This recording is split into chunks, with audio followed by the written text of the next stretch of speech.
Want to convert it? Okay, it's time. Convert it to 12 volt, hook up to a battery, and then convert it back to 110. Go ahead, Jen. Oh, Helio just started the stream, so we're live for Ladies' Night, everybody. It seems like only a few minutes, and we were having our last Ladies' Night like we are now. So just to give a shout out to some of the ladies that are here right now. Let's see, we have Christy King. Howdy, howdy. Hello. We have Leluca. What's up?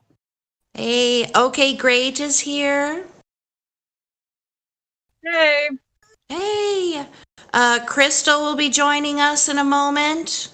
Also, Blaze is going to be a few minutes and she'll be here. We have a couple of the lady circles around here somewhere. I think she's still down in the live stream 2 chat, kind of hopefully finishing up her convo that she's got down there. But hopefully Becky will be here as well. Always great to have her here. Bambi's floating around here somewhere. She said she'd pop in for a little bit as well. Yeah, Bambi is on number 2. Yep. So, all right. How are all the ladies doing? What do we got for tonight? Well, I'm sorry. I was just gonna say what's up to everyone. Go ahead. Hey, Mitty. Yeah. So, what we have in mind, for you to help us out, what we are calling a gentleman liaison, and you will be keeping charge of the text chat, that it doesn't spiral into craziness with silly memes and such, that we kind of stay on the topic. But more important than that, what we were hoping that, you and, other guys as we go along to help us out with, is if there is a pertinent comment or question for you to hold on to that for us, and then to politely interject the ladies to bring that up for discussion. That's what we're really hoping. So that way the ladies can be free to give their undivided attention to the discussion that we're having, and, thoughts don't get sidetracked by whatever's going on in the text chat. Okay. Are you talking about like questions or comments from the audience, or just in general? Yes. Okay. Yeah. So if we're talking about a particular topic and one of the gentlemen has a question or a comment that you deem to be pertinent, that's worthy of, bringing to us, then you just kind of interject with us and say, hey, so-and-so says this or wants to know this. Okay. Sounds good. And other than that, I'm pretty much going to try to just let you guys have the floor. And if anyone, any guys are, taking over the stream, I'll remind them that this is ladies' night and that they need to, give you that, freedom. And pretty much that's about it. I just want to give a shout out to a friend of mine who's listening in. He's in the live stream right now. Alpha Trader Kaleem. That's my boy from Brooklyn. Yeah. What up, Kaleem? So Glad to thanks have for you. joining. Yeah, man. Thanks for joining us. He's been listening in. He's been really enjoying the conversations, and we've had, private conversations about the topic. And so it's nice to have him on board. And, it's nice to finally bring in like people from, this is someone that I actually know from real life. Is a real good friend of mine. And so it's nice to kind of like, cross that barrier and have him with us and, join the family. So that's really cool. So I'm glad you guys are welcoming him. Gang.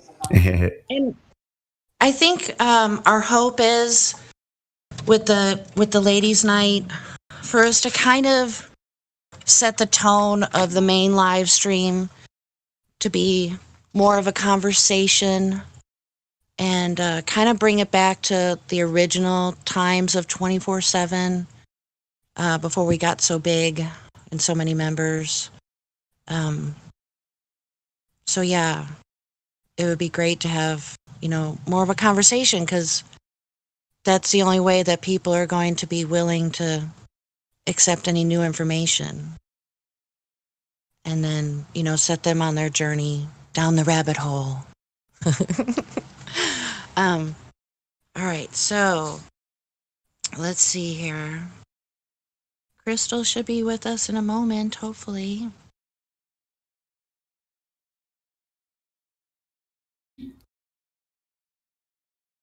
Okay, so Christy, what's going on, lady? How are you doing? I was afraid she'd ask me first.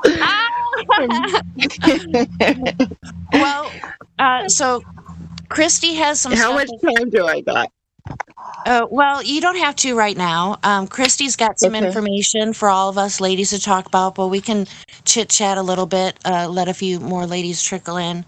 Also, okay, great. She has some stuff for all of us ladies to talk about as well. And I think one or two other ladies also will have some stuff for us to chat about. And then later on, we can go with, open discussion or 1v1 with some of the guys that would like to engage with us. Hopefully people, maybe some people who are new, or it could be anything. I mean, there's nothing set in stone. So I meant like, how long am I allowed to talk for? However long you want. Oh, really? Okay. Yeah. This is your Well- moment, Christy. I've never moment. been to one of these, and actually, talked away or anything. So it is kind of nerve-wracking at first, but Yeah, just pretend like we're having a conversation like we always do. I mean, no pressure. first- I mean, I'll just tell my sort of story, I guess. I mean, I don't know what you guys do. I was gonna No. follow someone else, see what they do, but you say all whatever right. you I'll just tell you my journey, and then if it's okay, I mean, I don't know how you guys feel about scripture, but I have found some interesting things as I was looking at stuff today about the earth shaking and the heavens shaking. So I wanted to share that. But yeah, okay, breathe. Okay. good, sis. Yeah. Okay, so let's see. This would have Good to see been. you here, Christy. Hey, Hey, she's here. good to see you, Blaze Crystal. is here too. Hey, Blaze. Hey there, guys. Girls, I mean. Woohoo! Okay, so continue, And Miss Sasha? Christy. Sasha popped in. Was that a girl?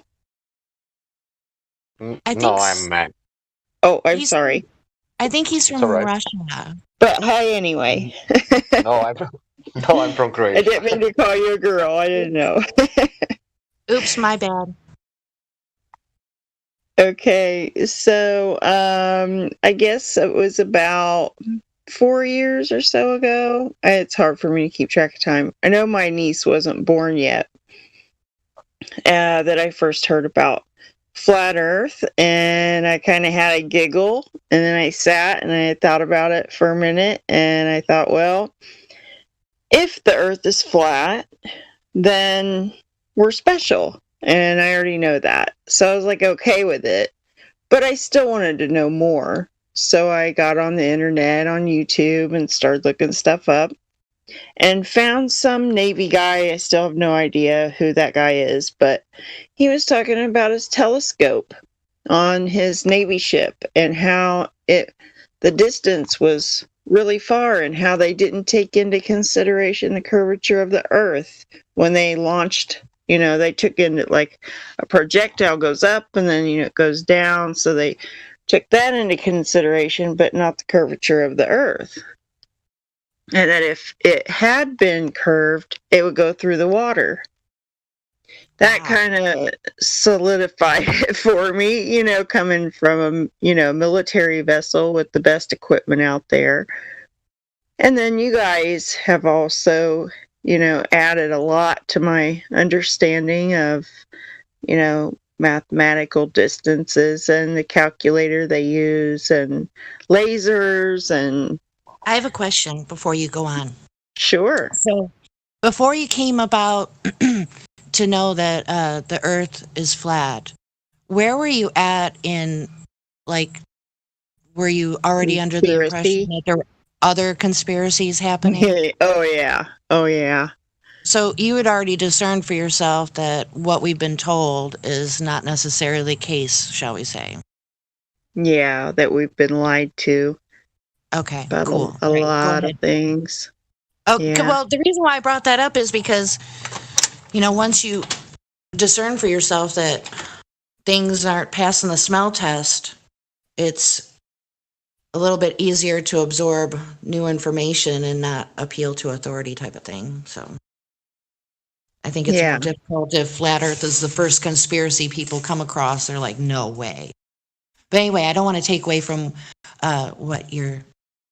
Oh, that's fine. Anybody have any questions for me? That's fine too. But my story's pretty basic, and don't have a very scientific mind. I would say I'm interested in learning how things work and stuff, but I'm very biblically based mind. So that God made it to where we could, sit and figure it out if we spent the time doing it. But then there's also not just that we're being lied to, but that we're being misdirected and we're put in cubicles and kept away from the truth by, you just do your little part for us and we'll benefit from it, or we'll steal your idea, or that's what I've come to the conclusion on. Yeah, I have a very conspiratorial mind. Think they are out to kill us, so might as well get it out now and point to the creator of the universe and declare how his world is full of wonder. And I hope that everyone here listening can go into deeper depths of his creation and learn more about his wonders, because it seems like he's going to be giving out more and more wisdom about it, and that you'll get beyond just finding out that it's flat and very deep and very wide, and hopefully we'll know some of it while we're down here. But until then, just keep doing what you're doing. I want to encourage everyone, because this is important, what you're doing here. Well, I think Amen. it's something to point out that, you said you're not really scientifically minded, but a lot of people take the point of view that it doesn't, flat earth and understanding it does not need to be complicated. Like what you were talking about a few moments ago, how with the telescope, and I think you said some sort of,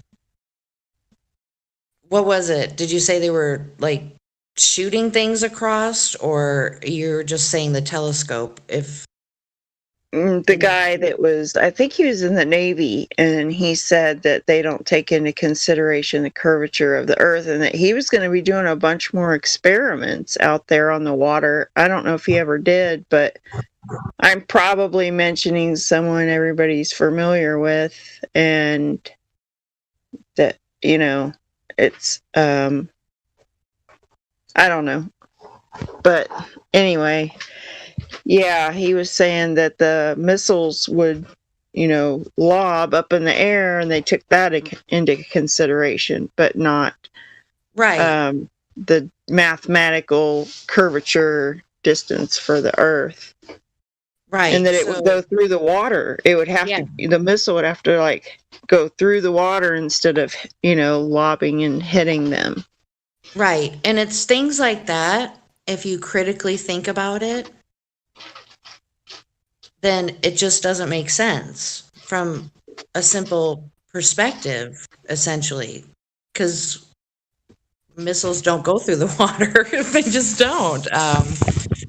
So I think people can understand different aspects of what we point out to say that the earth is flat from, without having to get really involved in technical. Yeah. So my understanding is that there's over 200 proofs, well, quote unquote proofs or references in the Bible that it's not a globe. And I think you were wanting to briefly share a couple of them. Yeah. Also, I have one other thing too. I'm gonna post this in the thing. This was on the news today. This ocean stories, blue or Mission Blue, and it reminded me of something. We're talking about protecting the South Pole and Antarctica, and they just point down there, saying it's down south instead of all around. But that they were going to do some sort of protected area of Antarctica on top of what they already do. Like they're going to take, more of the ocean because, the sea life is dying and they want to protect it, and that there's a flow of water near the ice that it gives oxygen, and so they want to protect more of it.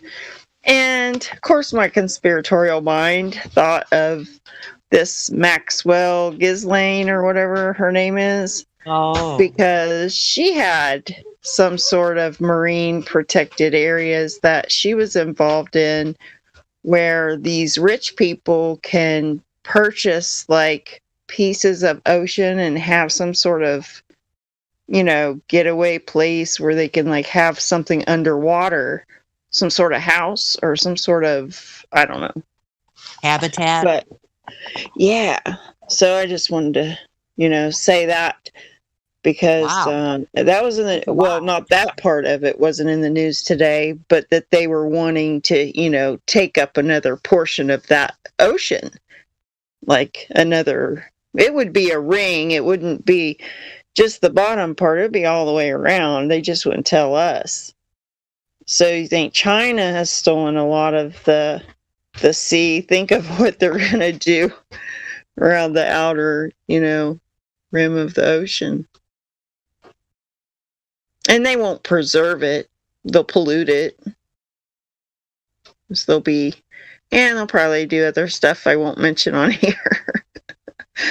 Like Epstein. Well, the person that you mentioned definitely calls that for suspect. I find that very interesting. That kind of perks up my ears a little bit.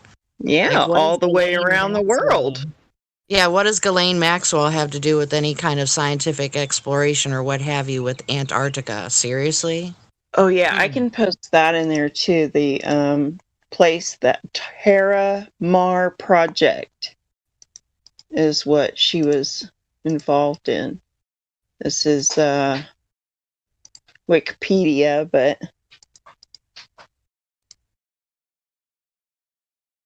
here we go. Terra Mar Project. Interesting. That's one she was involved in. Okay, and then I'll just read a couple of these things if you don't care. This one is Hebrews 12:25 through 29. Be careful that you do not refuse to listen to the one who is speaking, which would be Jesus, because that's all in all caps. For if the people of Israel did not escape when they refused to listen to Moses, the earthly messenger, we will certainly not escape if we reject the one who speaks to us from heaven. When God spoke from Mount Sinai, his voice shook the earth. But now he makes another promise. Once again, I will not only shake the earth, but the heavens also. This means that all of creation will be shaken and removed, so that only unshakable things will remain. Since we're receiving a kingdom that is unshakable, which is heaven comes down to earth, let us be thankful and please God by worshiping Him in with holy fear and awe. For our God is a devouring fire.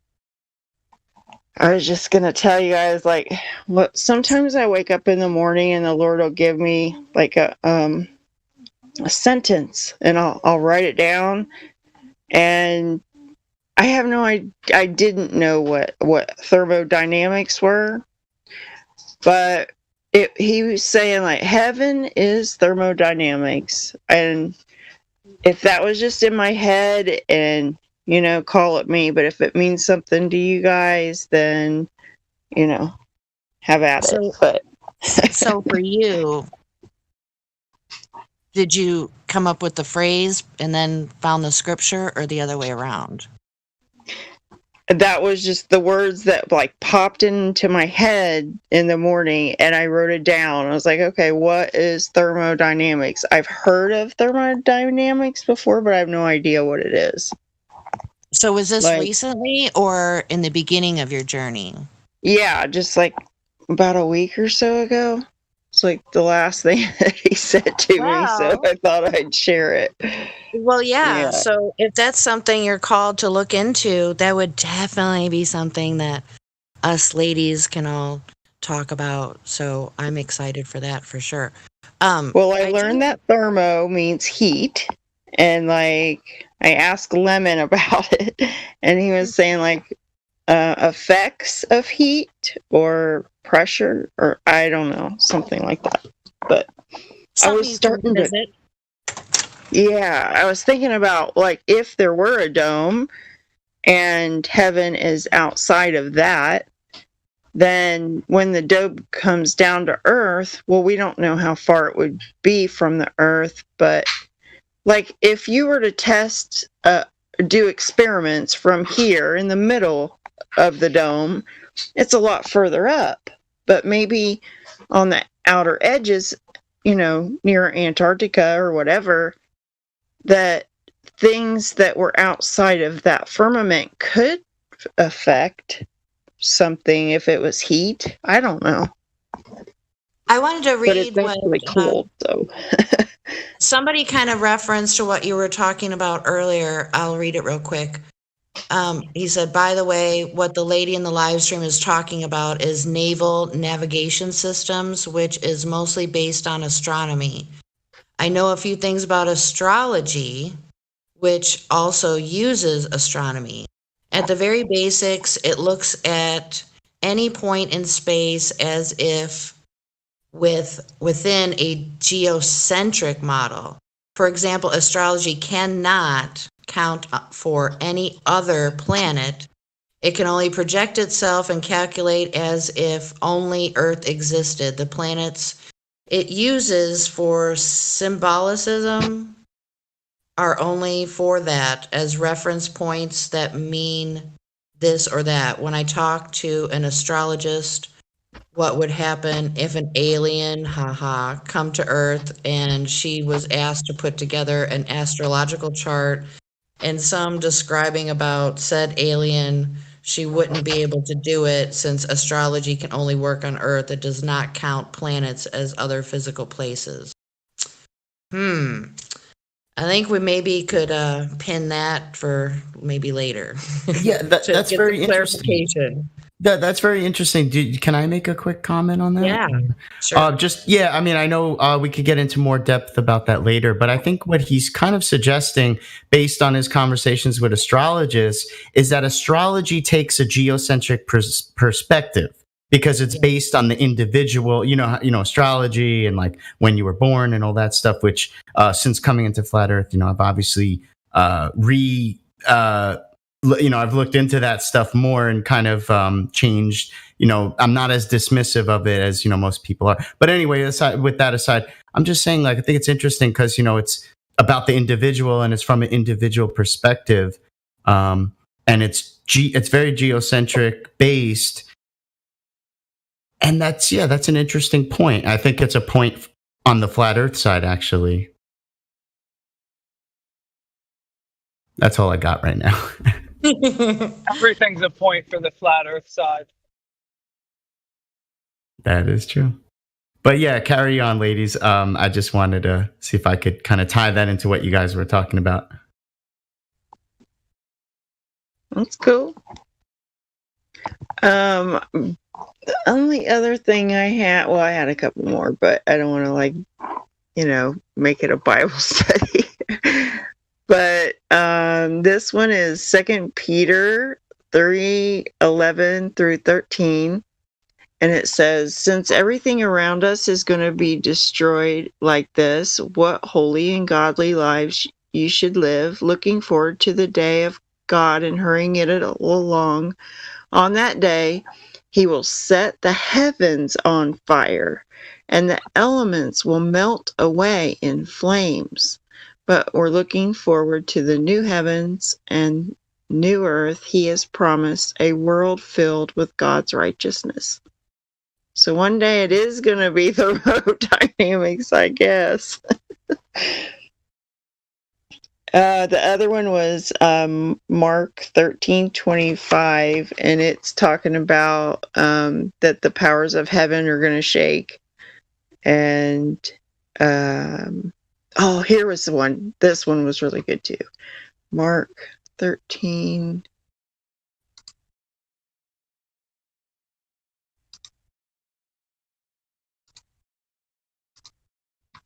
It's 25 through 27.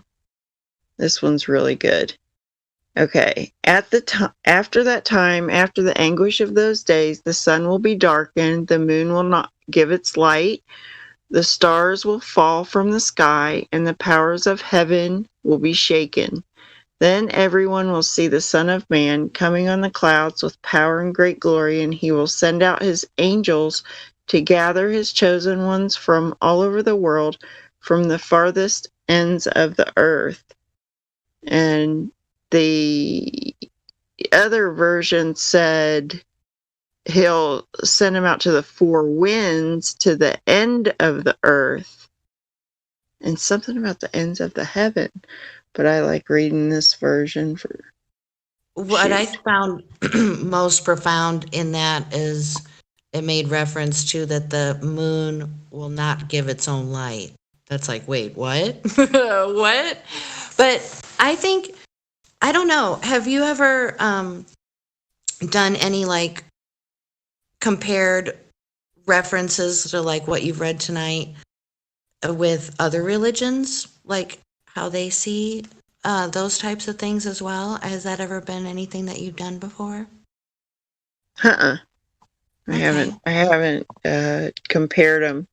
But the King James was saying he'll send his angels to gather his elect from the four winds, from the uttermost part of the earth to the uttermost part of heaven. So how would he be gathering them from earth to the uttermost part? It's like, almost like heaven is touching earth somehow. Like, I'm just wondering if like the dome is very close, like the barrier is closer or something, because I don't know. Do you see what I'm saying?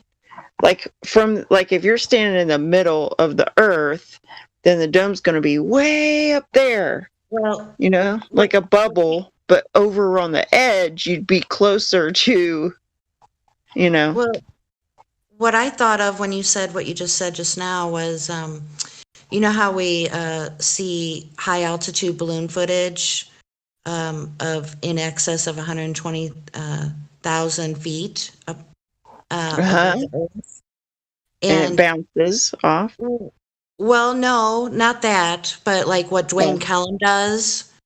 And, you're looking out from the perspective of the camera to the horizon, and you're not looking down at the horizon, you're looking across to the horizon. And I find it very odd that you don't see any stars. And I think people say it's because of Earthshine, but yeah.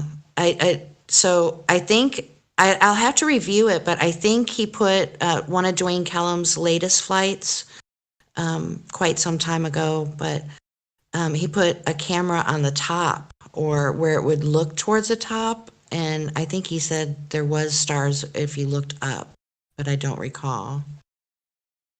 But I think, just that, from the passages that you read, it just, I guess, if you still believed in the globe model, those types of references would kind of go over your head. And I just find it interesting how you can talk about the four corners of Earth on a globe. I mean, how do people just go past that? I don't, I guess it's just kind of strange to me, but. Yeah, Jen, I've heard people say four corners of the globe. That's even worse.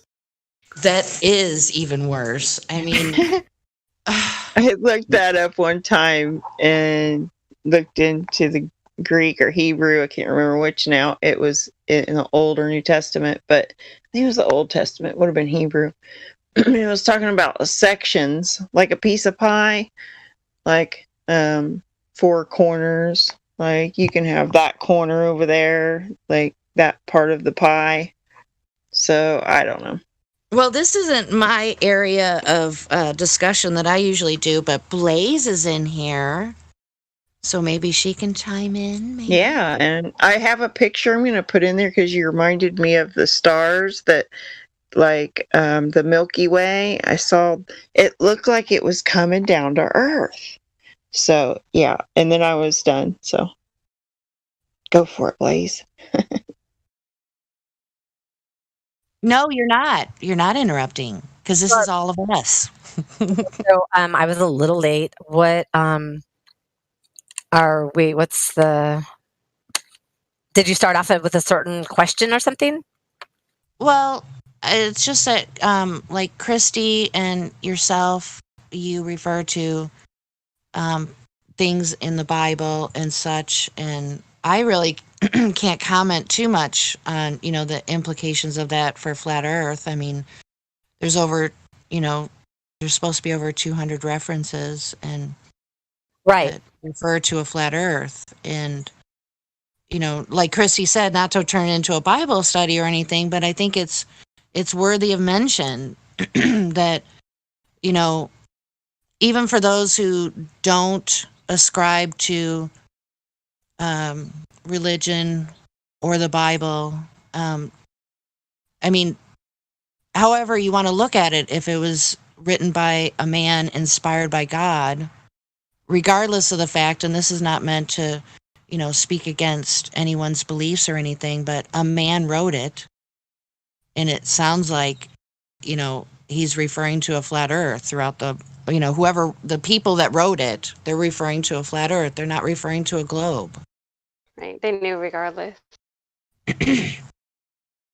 I'd like to add to that point too, because, and I thank you for that, because it, obviously on a live stream, it's not always a welcome topic to go to the biblical side, but it's a part of a lot of our story. There's a nice view of us, and Christy's telling her story, so I think it should be okay under those circumstances, so that somebody gets the opportunity to share their story, especially if that's such a key part of it. I think in those cases it's okay. Getting into religious debates on the live stream, no, that's a whole other thing, but I definitely, there should be allowance for it to when someone is sharing their story. And yeah, I really appreciate what you said, Jenny. Yeah, I mean, a long time ago, I haven't in quite some time, I used to listen to, I think his name is Will, and his channel name was The Truth is Stranger Than Fiction. He used to all the time read emails that he would get from people who came to Flat Earth. They were an atheist, and when they figured out the Earth was flat, they realized that it had to have been created. And then, if you come to that realization that it's created, then that kind of really throws the heliocentric model out the window, really. I mean, and I think that's good, because then that would prompt people to look into it for themselves and not just, take what people say. Yep, well said, for sure. So, can I go ahead and just chime in? Absolutely. I keep sneezing, so I sound a little congested. But so So I avoided the topic for a couple of years just because I thought it was just too fantastical. And I'm always up for a good conspiracy because I know what conspiracy the word actually means. But that one intimidated me. So I avoided it for 2 years. And then it did come, and I didn't have any religious upbringing, not really a spiritual upbringing, nothing. And then it came around biblically for me, and I was like, you got to be kidding me. And so then I was like, all right, let me just go for the why. Why would they lie? What would be the end game? Why? It really bugged me.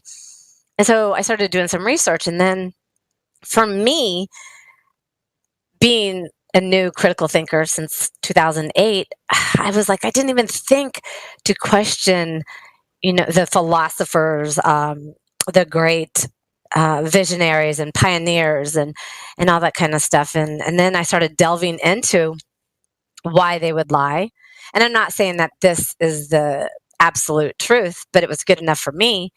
And I researched it for a couple of weeks, no, probably 3, because my brother gave me some really good advice when I became a conspiracy person. He's like, yeah, if you're going to go around spouting off and fantastical stuff like that, you better know your stuff. And so that's why I think it kind of intimidated me in the beginning. That's why I avoided it. But what do we know about the early visionaries and the pioneers? Da Vinci, Newton, Bacon, and Copernicus. What do we actually know about them? And people that have letters behind their names and they're wearing a white coat. I mean, I just never thought to question them. So I kind of looking into that, and it was very occultic, very Kabbalistic, alchemy kind of stuff.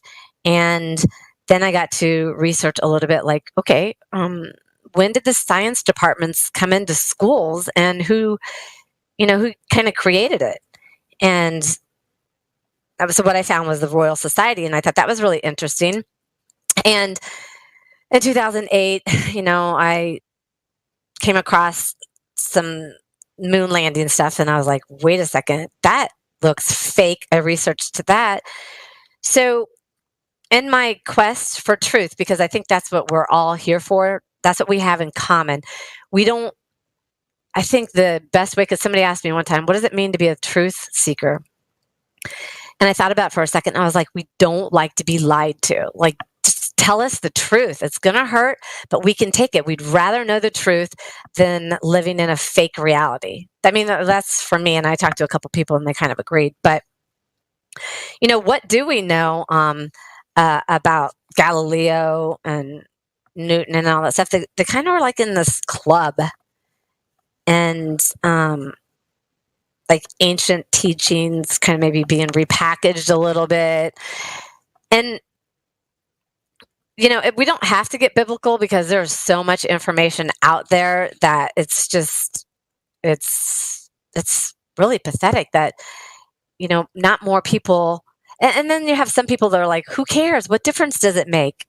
Well, if the powers that be lied about something like this, then what else are they lying about? And why would they lie? To me, I think it's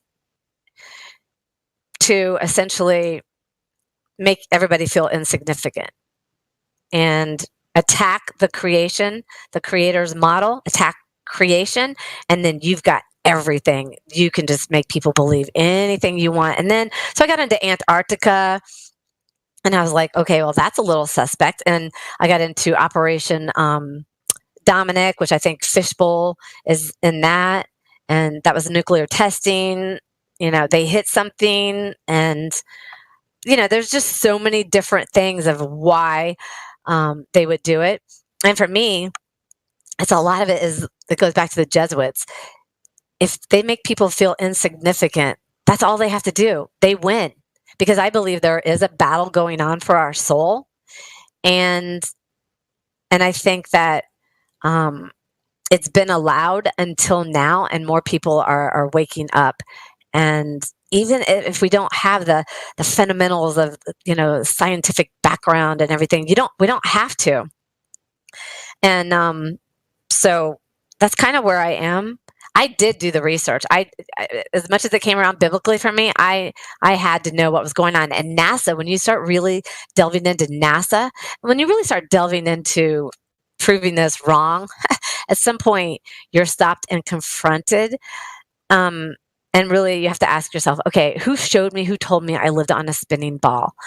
And you're like, wait, NASA, I don't trust them.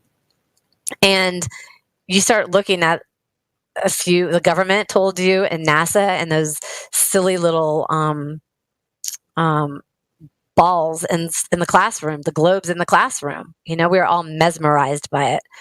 And when you start thinking about it, like the stars never change. I hate to get into biblical cosmology because I can't even really defend it, but it doesn't make sense. Why do we have the same stars over and over and over again? And we have Polaris that barely moves. So that doesn't make sense.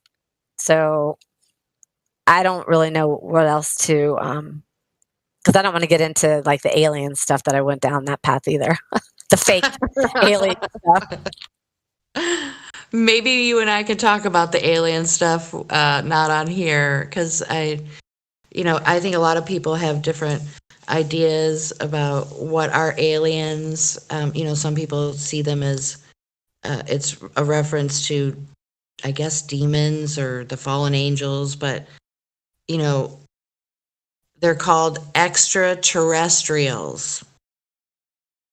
And to me, I guess I could look up the word and the etymology of the word and such, but so to me that says beings from another land, not from outer space. Yep.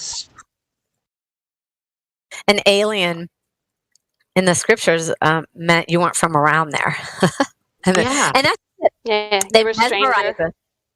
What's that? I said you were a stranger. And they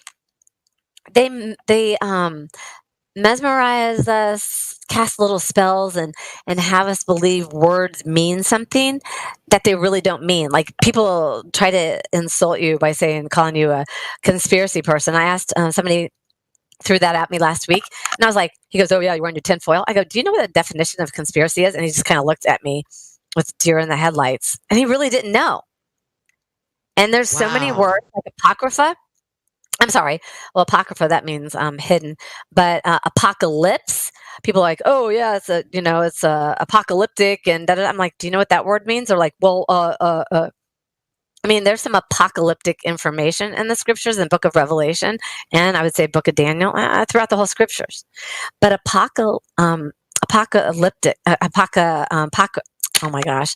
apocalyptic means revealing, unveiling.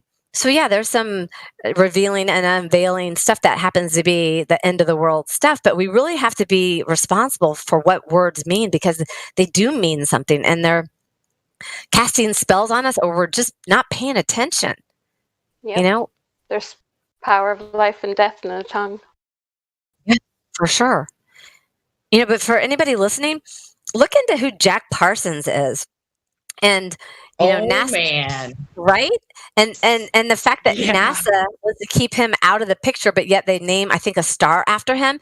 But these people are very occultic.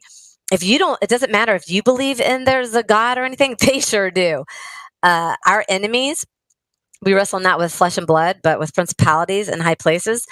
They believe in it. They just believe that the creator is a big, bad, mean bully because he kills women and children and all that stuff. But if they wouldn't have taken scriptures out of the book, then maybe it would explain what was happening there. So Jack Parsons is a very important person with NASA, and they don't claim him, but yet they have a star named after him. Well, I thought that the JPL location, I thought they have a different name for it, but I thought the original name was the Jack Parsons Laboratory or something like that. Maybe it was in the beginning, but not anymore. Right. I mean, I don't know. Well, that's interesting, Jen, that you brought that up, because I know it stands for Jet Propulsion Laboratory, but I never made that connection that it also stands for Jack Parsons. It's interesting. Yeah, can anybody find a link? I was going to say, if somebody could put a link in the live stream of it, that'd be really great. if I have it. He's a really shady character.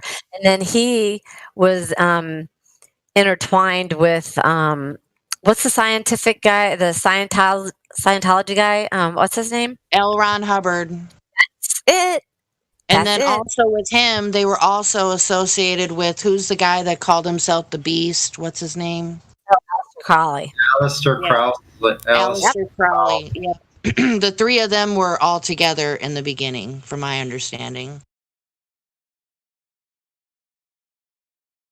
So just those names being grouped together in where things Yep. got started, that should cause question for people, but people don't know that. And some people just don't care. They don't mind the lies. They just want to live in their They fake little choose- matrix reality.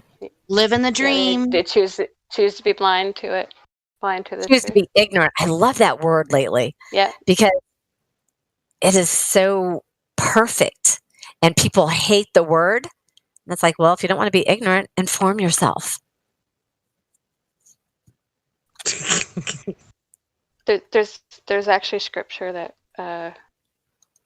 refers to it. Hold on now, and it has to do with something about the earth.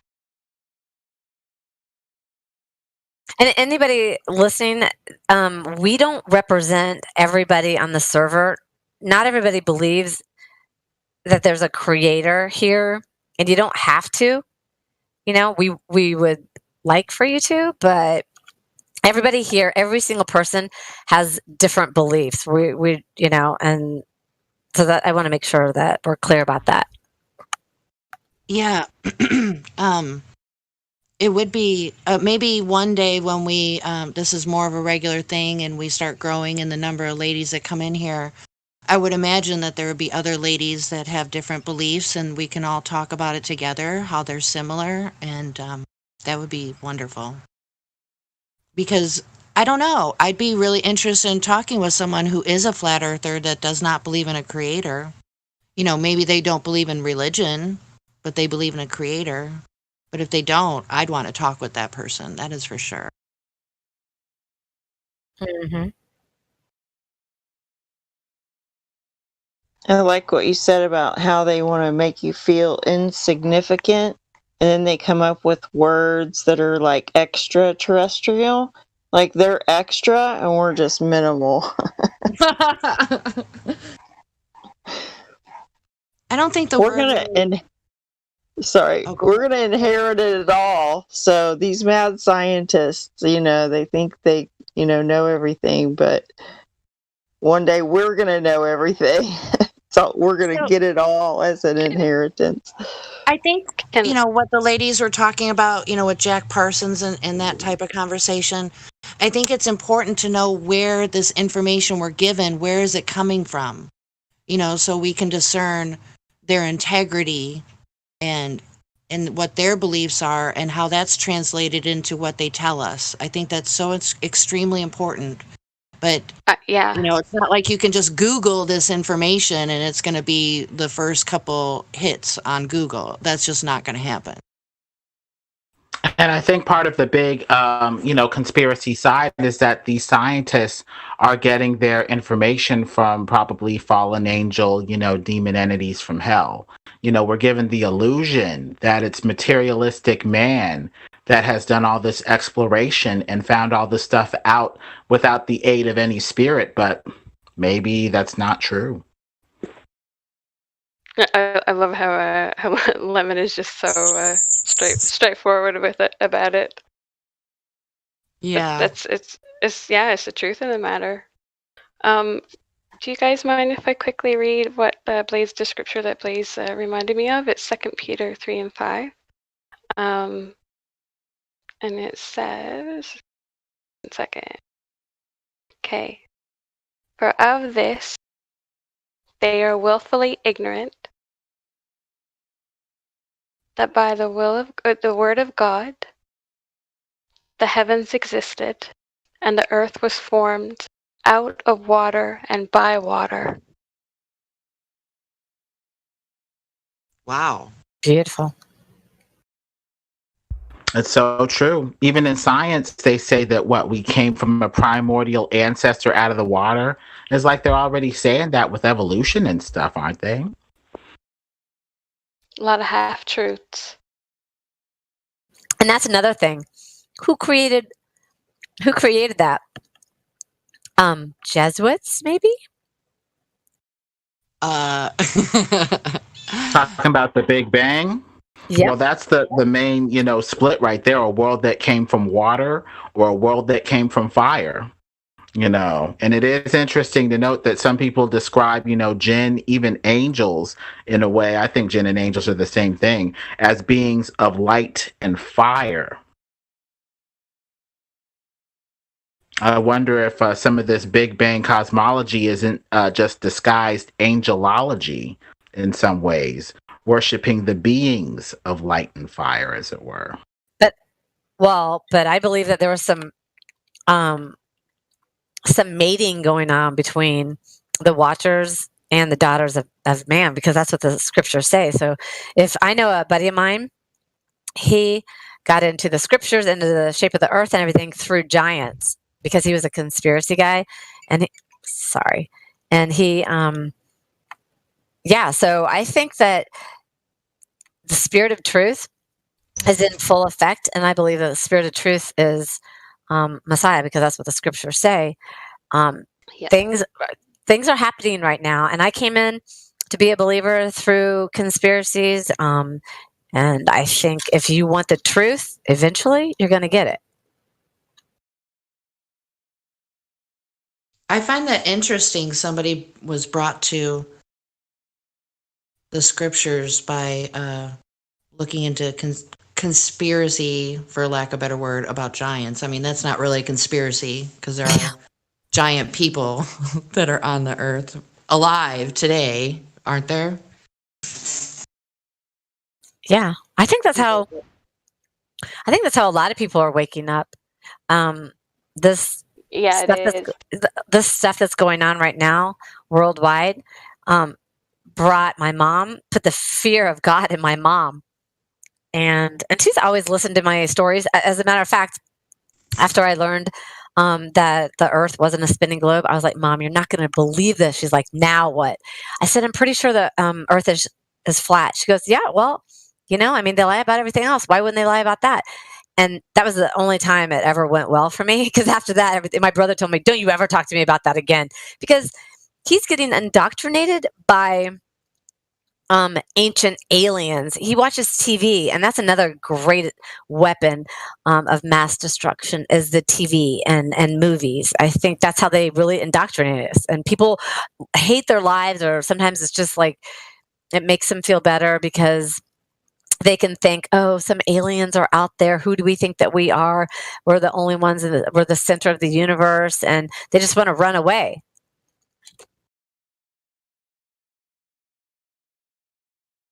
I think also, people are saying I have to choose what I'm going to get indoctrinated by. I don't indoctrinate myself that much. I, just go with the system. Some people, do a mix. I'll indoctrinate myself and I can see what else is indoctrinating me. But some people are like, look, this is the system. I don't feel like leaving it. That we'll just stick with that. Yep. Yeah, so I just want to mention, let's just give it over to the lady. Lemon, I always love your comments and feedback. But yeah, I just want to remind everyone tuning in, we're going to try to let the ladies kind of, do their thing. And, we could chime in when, later on in the show, I believe. Yes, we appreciate you, Lemon, but it is ladies' night.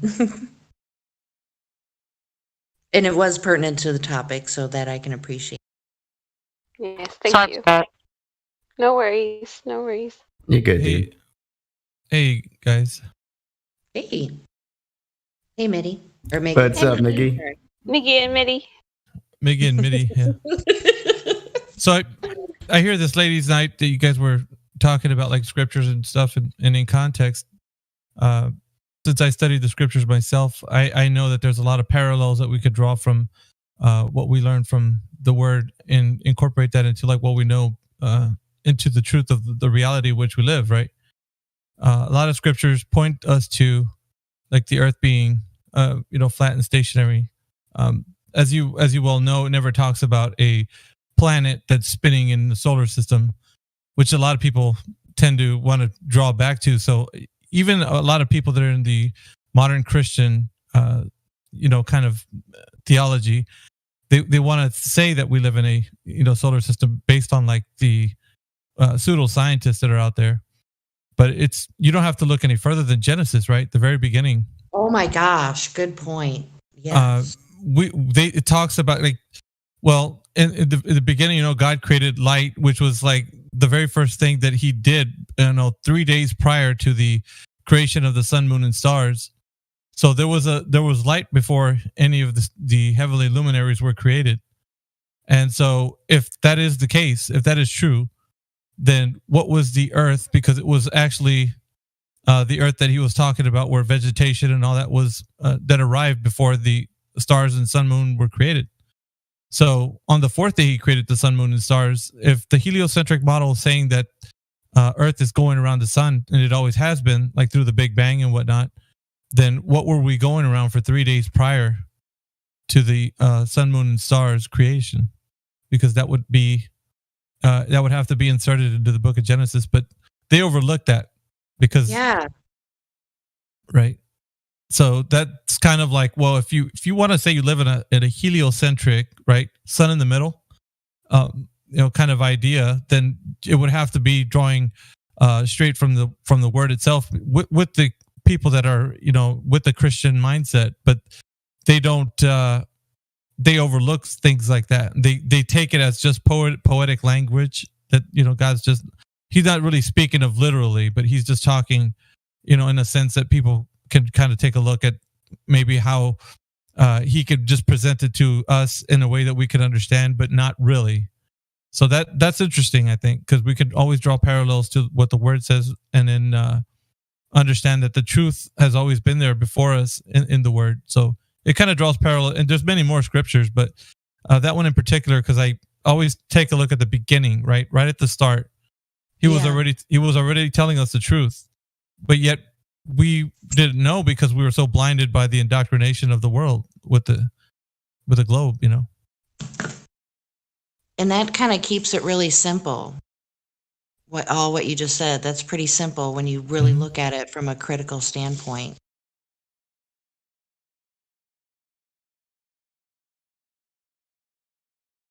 So I don't know what do you guys think about that? Like that to me was it's one of the most important findings, especially if you are in flat Earth and you're looking in the Word, that drawing that out is showing people, especially those who are in the Christian world, that it's not a heliocentric globe, and Well, when you go to the Word of God, you'll always find the truth. It made me wonder if that which has been is that which shall be, and there's no new thing under the sun. If the new heaven or the new earth will be made out of light, or if it'll come first again. I don't know. That's where my mind went. What about the other ladies? What do you ladies think about what Miggy pointed out?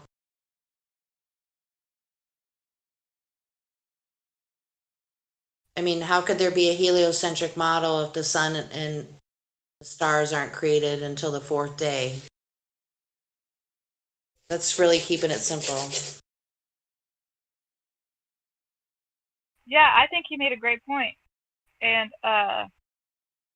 it just made me think that the sun and things he probably were alive,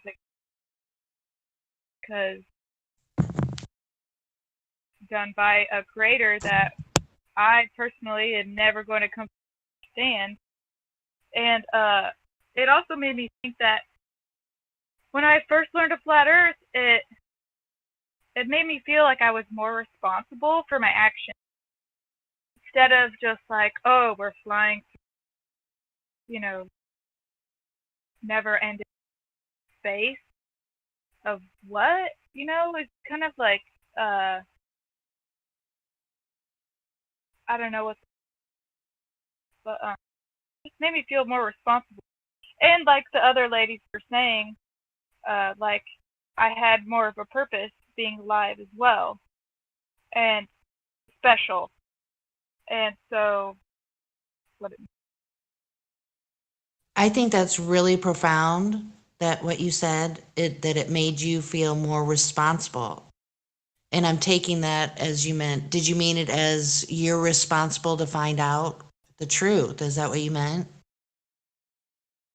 Yes, the truth, and also just for my actions in general, for either trying to be a nicer person or trying to figure out what my purpose in life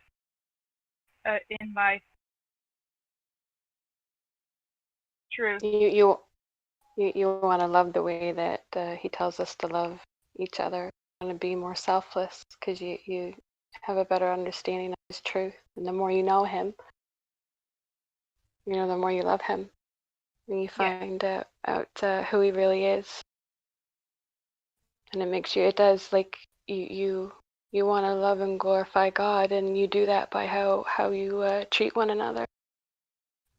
So it does, when you wake up to all this, it really wakes you up to that big time.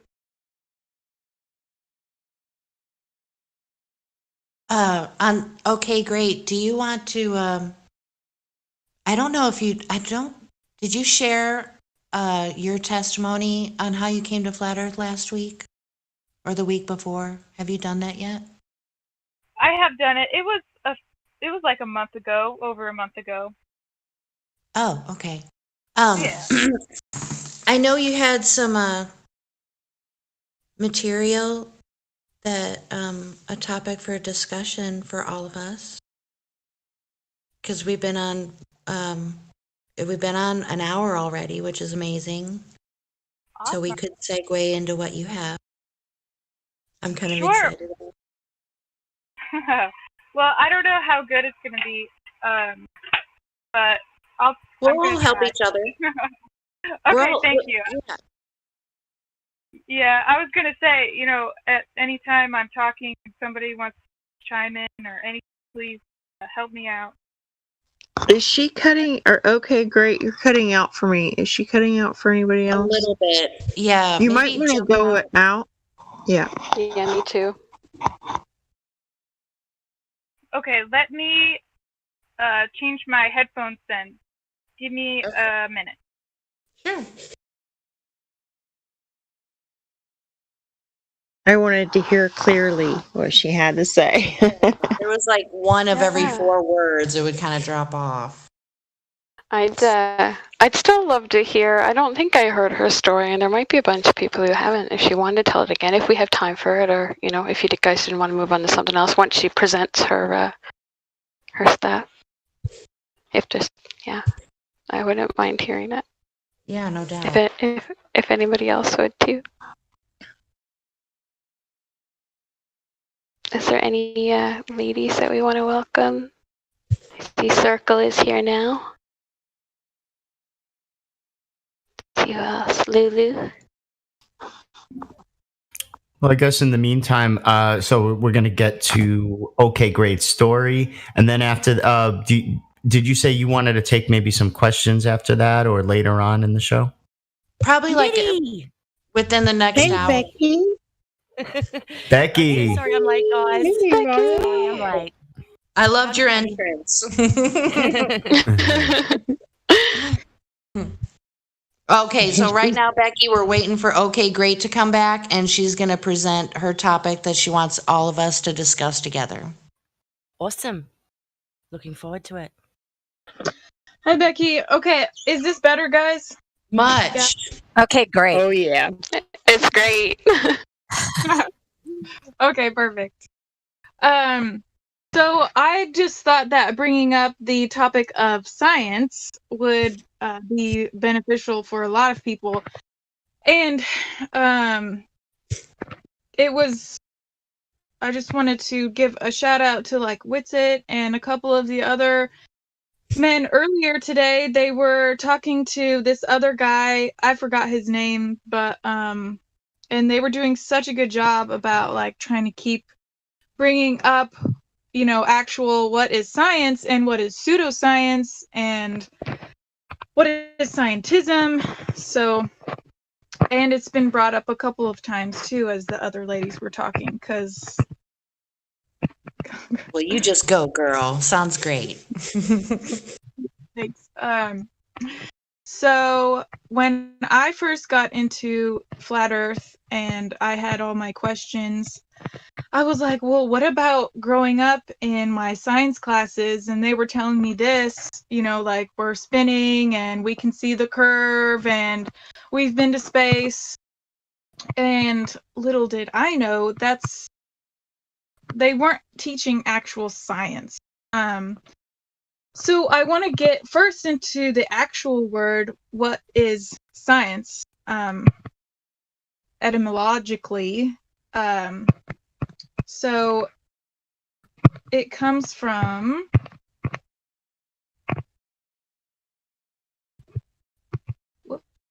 I'm getting my notes. So it comes from Latin, I don't know if I'm going to pronounce this correctly, skire, it's S-C-I-R-E, and it just means to know.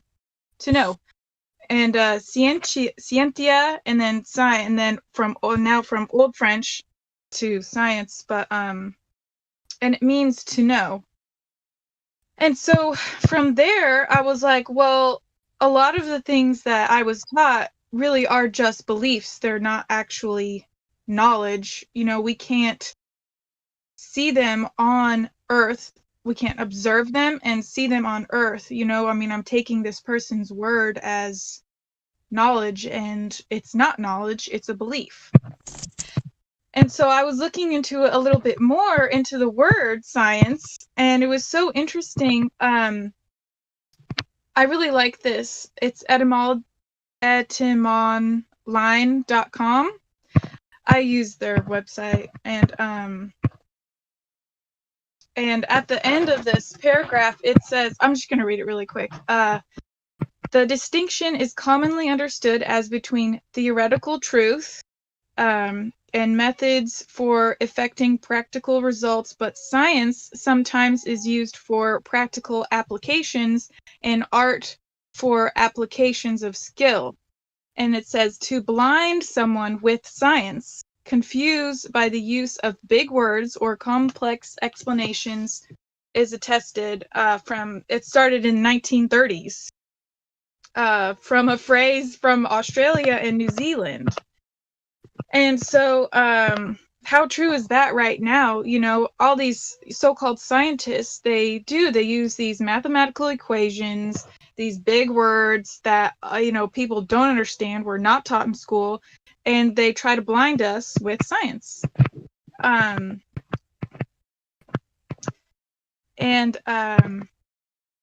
Also reading more into the word science, it's known knowledge of something acquired by study, information. It's an assurance of knowledge, certitude, certainty. And so from there I went, okay, well, how do we apply the word science? And the next thing I remember from school was, well, the scientific method. What was that? And I was taught that using the scientific method in just any experiment, it's verifiable. There we go. And so what is the scientific method? It's actually we're observing something, and we can only observe things that we see. We can't I don't think it's correct to say that we can create an experiment and then we'll observe that. No, we've created all of the control variables. That doesn't make any sense. You're going to get the result that you want probably half the time if you just construct this entire experiment and not see it happen naturally in the world around us. So we observe, and then we question, we research, so look for existing answers or possible solutions, and then we hypothesize. Sorry, my baby wants a little attention right now. And then we do the hypothesis, and then we experiment, and then we test our hypothesis, and then from that we draw our conclusions, and then we can report or share our results. And also and somebody, that means after this after we've done this method, we can have somebody else do the exact same thing, and they can either get the same result or they can get something different. And in nature, that's what I'm saying. In nature, we can use the scientific method. And I think that's huge. And I think a lot of people don't understand that. I mean, I didn't understand that. Ladies, what do you think about? Did you understand what scientific method actually was? I mean, what were you guys taught? Well, I've heard the end result of the scientific method is a hypothesis, and I remember being taught in school how you explained it. So, to finish out what you were saying, at the very end of using the scientific method, at the very end, after you repeat the result, then what do you call that? I always thought it was called a law of some sort, and that's probably not right. Okay, can I chime in on this one? But I know Quantum Erase is sitting there like. I know he's probably losing his mind right now. so yeah, we're gonna just to clarify for the audience, that would be known as a theory, and your hypothesis. Theory. Yeah, a scientific theory, and your hypothesis is what you're actually testing in your experiment. Yes. Just to, okay. Just to clarify. Yeah, carry on. Okay, cool. Okay, thank you. Thanks.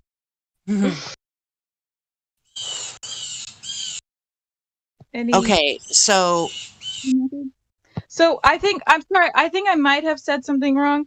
I'm saying that natural science, like natural observations. Yes, is I think what can be the most verifiable. Yeah, and one more point of clarification. Sorry to interrupt. And Quantum Eraser did say this in the chat, and I think it's worth saying. Natural laws have nothing to do with the scientific method. That's just they're just the laws of nature. It's not. We're not concerned with the cause. Let me just leave it at that. It's outside of the scientific method. Okay. And this may be a topic we're not prepared to discuss at this point, but you know, they refer to gravity as the law of gravity. Ooh, Jen. That's a problem, right? We're just going to move on. Yeah, I know. But that's not correct to refer it that way, right? Well, right. Well, actually, yeah. And Quantum Eraser has brought to our attention that the so-called laws of motion that were postulated by Newton are no longer, valid. And this is even, in mainstream so-called, so-called mainstream science. They're even admitting that, Einstein essentially replaced that theory. So it's can't be a law if it's not true anymore. So it's not really a law for all intents and purposes. So that would definitely be misinformation and could be even construed by some persons as disinformation. I was listening on the radio today, and there was more of the recent moon and water crap that I can talk about later, but there was a person, and I think he was speaking from a political standpoint, but I think he was trying to bring in, the Rona thing into political type of discussion, but he was talking about how disinformation is intent to put out information that is incorrect. Misinformation would be people unknowingly passing along information that is not true. So for the average person to continue to say that it is a law of gravity, that would be misinformation. But the people who put that out there to begin with, that would be disinformation. Yeah, Jen, that is, I think, a good distinction to make, and also a good point, because they still teach it today. They still teach Newton's stuff to children. And that kind of, once I understood that that's not even for the last century plus, that has not even been the current, conception of gravity, it does bother me a little bit that that's what they're, still teaching. And then these kids come in here and then they think, oh, it's a law, so these flat earthers must be dumb. Right. And that then they're spreading misinformation unknowingly, yes, not even realizing that they were taught disinformation. So I think that's interesting and a good point. Yeah, so technically using the word misinformation, that would be people speaking out of ignorance. And that word ignorance, using that word when someone doesn't know what it actually means, people kind of get triggered by that being used, kind of like how people are triggered when they use the word conspiracy theory, not knowing what the word conspiracy means.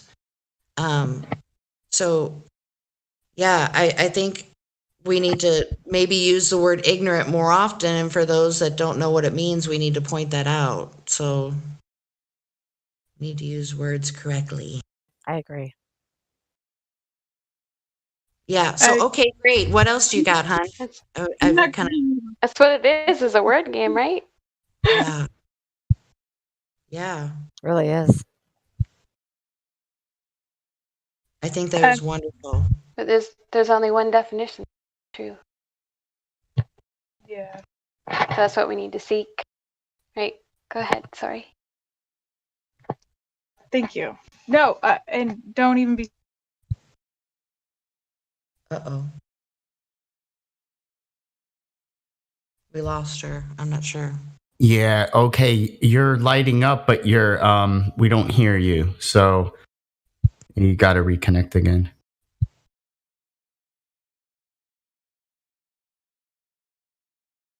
Okay. I'm just going to message her real quick. I did. Oh. Okay, cool. Yep. Just go out and come back in. I'm going to move her and bring her back in. Oh, okay. Oh, she's out. She's out. Does that work? You can move them to another room and bring them back in, and then their voice works? It worked the other day. Interesting. Good to know. Can you hear me now? Yep. Okay, sorry. My Discord messes up sometimes. It does for all of us. Yeah. Well, so I was saying, the next thing I looked up was scientism, and it's just beliefs. It's nobody actually knowing anything. And I think that's what you guys, in my opinion, you guys were talking about earlier, is like the misinformation and the ignorance and purposefully lying to us, in my opinion, especially in the school systems. It's all just indoctrination and people just not knowing, really. It's just believing in these people that are part of a group that want to do nefarious things, really, in my opinion, and keep us in the dark and not in the light. So we don't know that we are special, and that's one reason I won't be putting my children in school. One of, and That's great. Yeah. Okay, great. I think I applaud you for being able to do that. That's wonderful. Well, thank you. And also about scientism, and I really think it's more philosophical, just like, well, if, we could go to the moon, then we would have to make all these calculations and build this rocket like this and stuff. And they spend so much money on all this fakery and this Hollywood stuff, and it's so annoying. And a lot of people question, well, why do they do it? Well, because there's money in it. Also, people are super greedy. And I think a lot of this one interview, this guy was asking a supposed astronaut on the ISS, well, what would happen if a rock or an asteroid hit you guys and there was a hole? And he just stopped and didn't say anything. It's like, don't you guys have like a procedure for that? Aren't you just gonna immediately tell us like what you need to do? And he looked dumbfounded. And then he goes on to say like, well, we have procedures and we would seal it off. And it's just like, what? Why wouldn't you? I don't know. Just, it's all fake. So why wouldn't they just immediately know, Anyway. I have a question. Well, not really a question, but more of a statement. I've been incorporating something that's really unique here. At least I think it is. Ever since I've been hearing the Flat Earth conversation, I've kind of made like a method. Like in the past week and a half, I've been incorporating it into this chat. It's like Hold up, Mitty. Oh. Just 1 second. I just want to Yeah, say sure. we were actually gonna ask you about it tonight. So this is perfect. Oh. Thank you so much. Yeah. Okay. Did you want me to go over it or? Yeah, definitely. Yeah. I've been using this method when people were coming into this chat, and it seems to be working. It's very non-confrontational, and it's open to the people that come in here just to like tell you what they know. It's 3 easy points. The first one is the curvature of Earth, like if they've measured it. The second one is axial rotation, the spin of the Earth. And the third one is the vacuum of space being a medium that you could travel to or that it actually exists. So the 3 points that I use when new people come in here, I let them explain to me how they know, curvature was actually measured either in ancient times or now. And they tell me off their own information, whatever they know, however they got to know that the Earth has any curvature. Of course, we know that their answer is always going to be a belief or that they haven't verified it. So once we finish that point off, we'll tell them, okay, so this is just something that you guys believe, right? That the Earth has this measurable curvature because you haven't verified it and you only believe what they're telling you. So at that time, the person agrees and they'll say, yeah, it's just something I hold as a belief. And I'll move off to the second point. Okay, well, point number 2 is that axial rotation or the spin of the Earth hasn't been detected or measured in any way. And they'll go off into looking for information either on Google or information that they learned, and they'll come back and tell you, how they know. But at the end of the day, it's just going to be a belief that they have incorporated into what they know about the Earth. So I tell them that. I'm like, well, this is just a belief that you have. So I tell them, from point 1 to point 2, they're starting to understand a pattern that things that they know are a belief. And by point number 3, as I'm leading them into the vacuum of space, they already kind of answer. They're like, oh, I know where this is going. They tell me that when we start having this conversation. So, okay. And then I start explaining to them, okay, well, the vacuum of space, being a medium that you could travel to or that it actually exists. Can you give me any information on how you know that it exists as they say it does? And, they tell me pictures from space or any other kind of way that they're telling me that they believe it. And I kind of elucidate the fact that they're telling me a belief. And at the end of the 3 points, we've already covered curvature, the movement of Earth, and the vacuum of space. So it's the entire heliocentric model completely destroyed in a belief. So I tell them at the end of it, I'm like, well, understandably, everything you've just said by your own volition is just a belief. So they come to understand, and I tell them after I say that, I'm going to open up the chat so that you can let me know any questions you might have about flat Earth. And they are like, well, okay. They tell me, well, how do you have gravity? Or pictures from space, or just any other questions that they might have of flat Earth. And I tell them, well, remember this question about gravity we've already covered in the previous questions we talked about. And so I tell them that the information that they're presenting to me about the question already has been discussed about either curvature or axial rotation, and it kind of brings to them like, I don't have to do the confronting, I don't have to confront them about it, because we've already discussed that they have a belief system. So having a foundation that we've already discussed, that a belief system is all they have, when we move off into the question part of it, when they're going to ask them, they're ready kind of to listen, because now they don't have a bias. It's like their bias, they understand most of the time, is just something they believe, versus the other way, when they come in and ask a question, and we don't give them any information on how the globe is false. They come in firing off like, well, yeah, that's what you guys believe, or some other thing. And I think this way it has been working in the chat, and I don't know if you guys have been kind of privy to the conversations, but it's been effective. I mean, it seems like they've been taking hold of the new people that come in here. So yeah, that's kind of want to wrap it up and just give it to you guys. But yeah, that's what I've been doing, and it seems to be working. The 3 points that I've been using. So Thank you. I've been listening, and it is super effective. I think you do a great job.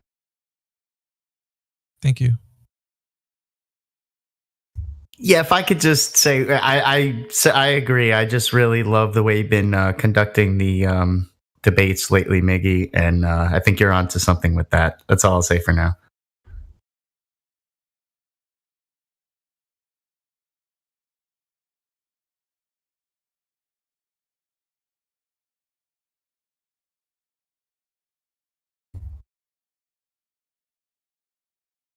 Just get really quiet, or is it just me? Yeah, I was about to, but your mic's sounding good, so there you go. And let me say, Jenny, you're sounding really good too, since you got your new setup going on. Man. So you're loud and clear. It's such a relief. I'm so glad Jenny the robot is dead, for sure. Okay, so I could probably find maybe a better definition, but for scientism, it says is the philosophical belief that reliable knowledge is obtained solely through the scientific method, and it leads to scientists telling us what is right and wrong. So yeah, that says to me that they don't use the scientific method, and it's all their best guess on what they think is happening. That's a little bit frightening. Oh, thank you, Quantum Racer. Yeah, it almost makes it seem like they're trying to be gods themselves. It's like, oh, the science. What does the science community say? I mean, especially right now, that's super prevalent. Oh my gosh. Well, tell us what's wrong. It's like, who are you? No. Well, that's it. That's exactly what it is. I mean, we were made in God's image, and they want God to be made in man's image. They're making themselves gods. And I think maybe we could segue into, I think was it Becky that wanted to talk about the new moon discoveries about the water and such? Was that you, Becky? I didn't write anything down. Yeah, it's all over the internet. I think that the propaganda story broke, I think, at the beginning maybe of the week. And I saw it on one of my YouTube channels. So I jumped onto Google to see if there was actually news stories on it. And there was. And the news story is NASA finds water on the moon, raising hopes for exploration and habitation. So they're telling a story that they've found water on the sunlit side of the moon, and this could be great for astronauts in the future that want to travel there. And it's just another propaganda story to keep the public engaged in space. Oh, and before you go on to elaborate a little bit more, Becky, I do want to say that on my way home from what I was doing earlier today, I was listening to the radio. I need to get a radio for at home, because it's just the stuff they say on there is stuff we should talk about, because this is what people are listening to and they go by, and it furthers their quote unquote beliefs. But this is what I heard. They brought up the moon thing, I forget which crater, Clavius crater. Okay, so this is what they said today, and I didn't hear who the person was relaying this information. But she said that not only was there not cooling water, but it was water molecules. And then she said that this water was encapsulated in a glass ball. I'm not shitting you. That's what she said. Yeah, well, this is so funny too, because Dr. Honeyball says, for the first time, we have unambiguously detected molecule water on the sunlit moon. And that's from Dr. Honeyball. And I thought that was pretty funny too. Wow. Considering, it's a bit of a joke that it's a cartoon water ball. So, yeah, these stories, I think they come out quite regularly because they have to keep people engaged in space and keep that programming in check, that propaganda. So I was looking at propaganda information too, and there's a propaganda technique which is called the big lie, which was coined by Adolf Hitler. And it basically, what it is it's when the government tells such a lie, it is so huge and so colossal that we believe it, because we can't understand how someone could make up such a big lie, because we're used to telling little lies. You know what I mean? It will come between and say that we cannot listen to what we have learned before. We cannot see the world that we were touched to, like we were 6 years old. We have to understand it in a new way. There is no universe like we understand it. There is no space like we understand it. You have to go away from it. You have to understand it in absolutely in a new way. You cannot think like you thought before. Mm-hmm. So everything you're talking about, the way and this moon and everything, you have to spot it away and do it again. Yeah, John, that's a really good point, and I think I agree with most of what you're saying, and I think most of us do. But we're trying to get a female perspective on this during this. We're doing a ladies' night right now, so I'm just giving you a heads up. Yeah, no, but that was very interesting what you're saying. But yeah, let's give the ladies the floor tonight. Oh yeah. Yeah, no problem. But welcome to the show. Thank you. Yeah, welcome. Can I interrupt for a quick second before you guys get on with that topic again? I did post a link out in the live stream, and I was just going to say the reason that Mitty and Miggy are talking so much is because each week we nominate and then choose two different gentlemen liaisons for ladies' night. So that's if you're wondering why. I know Why Jenny men are at the beginning, talking. but Yes. right, why they can do it and everybody else. Yeah. But that's why. But we really appreciate everybody being here. Okay, so Becky, you were talking about how they're just bringing this stuff up just to make sure everybody stays in check with the programming. Oh, in case you forgot. If you stop putting in the mainstream news these sort of fantastical articles, people are going to lose interest and they're just going to go back to their Star Trek. And, that's kind of, it's a good Star Trek and those sort of things are good programming, but you need, for proper propaganda, you need it in mainstream news. It needs to be in the headlines next to real things that are happening for it to really take effect. And they've been using this propaganda since, Adolf Hitler's time. In the war times, they used a lot of propaganda, and they even spoke about, I think it was American soldiers that came back from overseas and they had been affected by the Nazi propaganda. They were literally on side with the Nazis because their minds had been washed to believe something completely different while they were away from the US.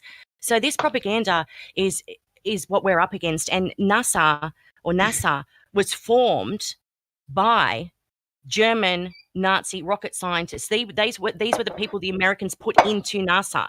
So these were the people that were already working with Adolf Hitler's program, mind control programs. He wrote a book on it, you know, and he's taught obviously his people, his generals or whatever they're called, how to perform these propaganda techniques on the population. So when we see things like they've discovered water on the moon so that, you know, men can go there and explore or colonize, this is all part of an elaborate story that we have to have programmed and cemented into our brains so that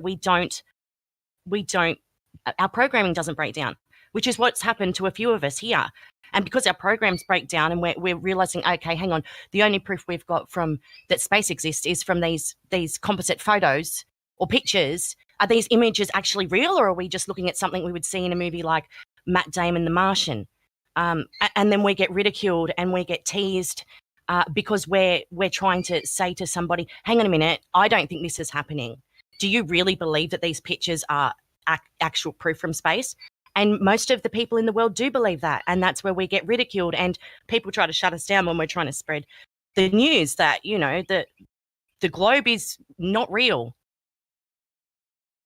What I found so interesting about what I heard on the radio about the glass balls, that was just totally ridiculous. I can't believe they said that. I mean, but, you know, people just take it for what it is and accept it because it's from an authority.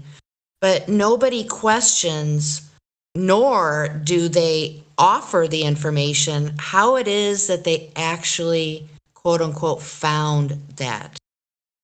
You know, how is it that Sophia, that telescope, can zoom in to something so small and they're able to tell that not only it's a glass sphere, a ball, but there's water molecules inside of it. That is preposterous. That is, I'd be really interested in learning the details about how they came to that discovery, but nobody asks that. By now, we should have astronauts from several countries going several times a year to the moon. If they could do it in 1969, why aren't they doing it in 2020? Going to the moon repeatedly would be quite pointless, though. No, it wouldn't, because I would like to buy a ticket to go. I'd like to buy a ticket to go and witness. That would cost quite a lot. Oh, well, they can put that in their pool with the other $22.6 billion they're taking a year off the US government. Yeah. Why Pleasure not trips to the moon? Oh, go ahead, Becky. No, that's all I was going to say. You go ahead. Oh, I was just going to say, I mean, if you couldn't buy the ticket, I'm sure they would love to loan you the money and you could go mine on the moon or something, you know, do some work for them. Free labor. They love that kind of stuff. And on another point too, a lot of people ask, well, wouldn't a lot of people know about this lie? Well, no, not necessarily, because people are on a need to know basis. And especially if it's in military, you know, high up people in charge. I mean, they're not going to tell everybody about this, you know? I mean, they can just give somebody something to do and you're not supposed to ask questions. You just do it, you know? I wanted to point that out.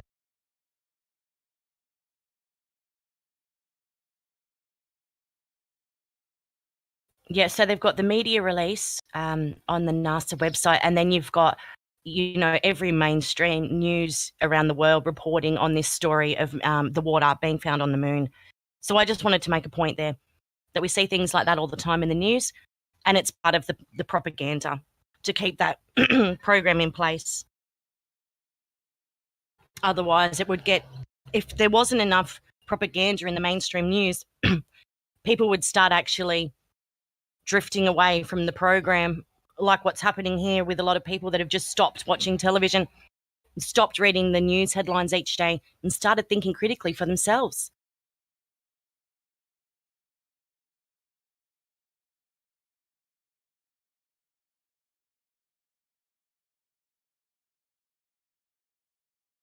I'm always curious why they have to have the vector symbology in all the space agency. Like there's supposed to be some sort of, is it supposed to be some sort of esoteric or occult meaning or something? I mean, I see the image that Maggie posted. No, Jen, it's just a coincidence. Just happens. Oh, of course. Yeah. Nothing to see here, guys. Especially it looks exactly like a snake, right? I didn't hear you. What'd you say? It looks similar to a snake or a snake's tongue. Flies. No, nobody heard me.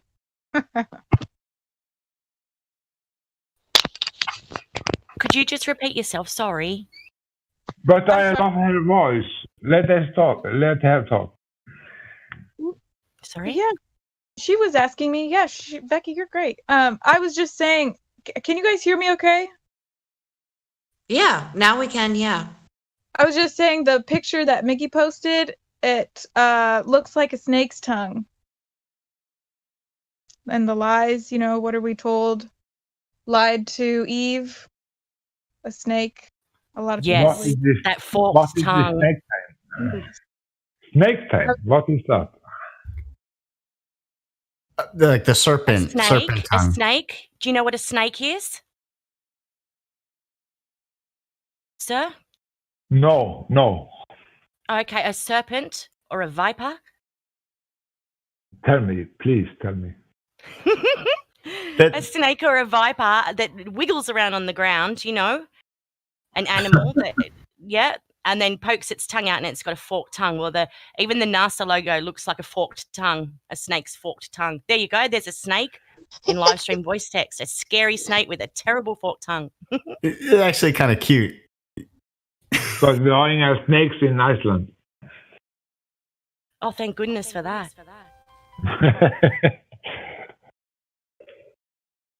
But what is this text about?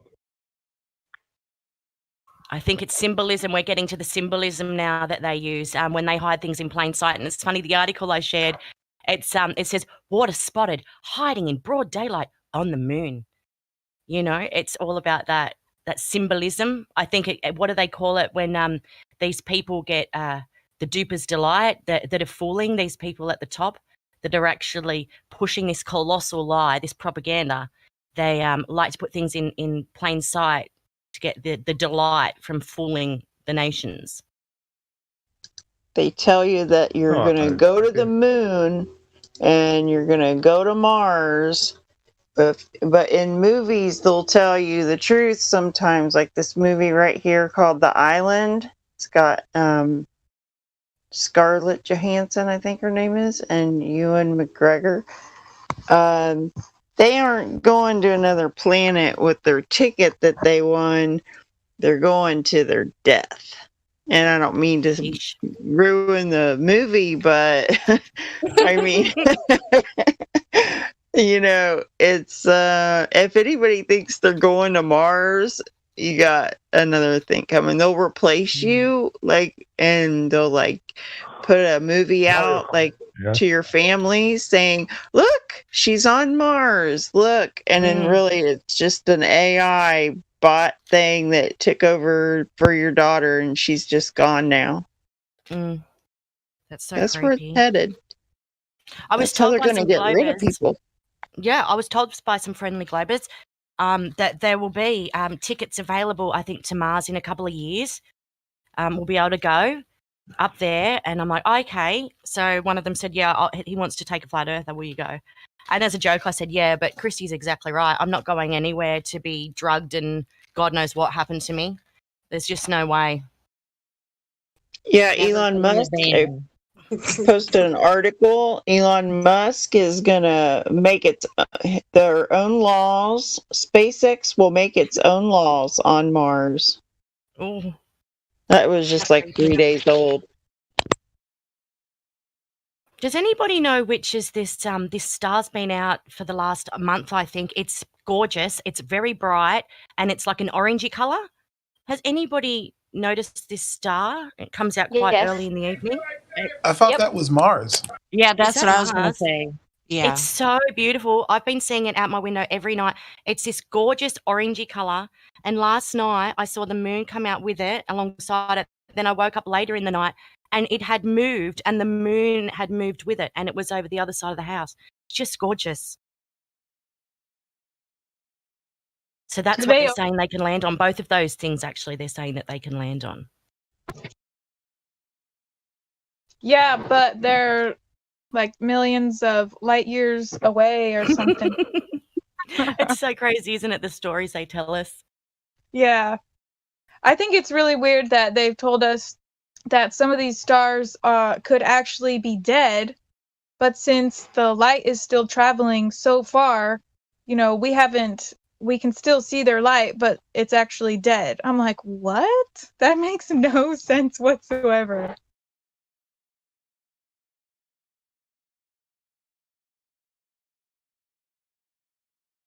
Okay, Yeah, so that doesn't make sense. Sorry, Jen. oh, no, not at all, dear. I was just wondering if there was any of the other ladies that prepared any topics to bring up to make sure that we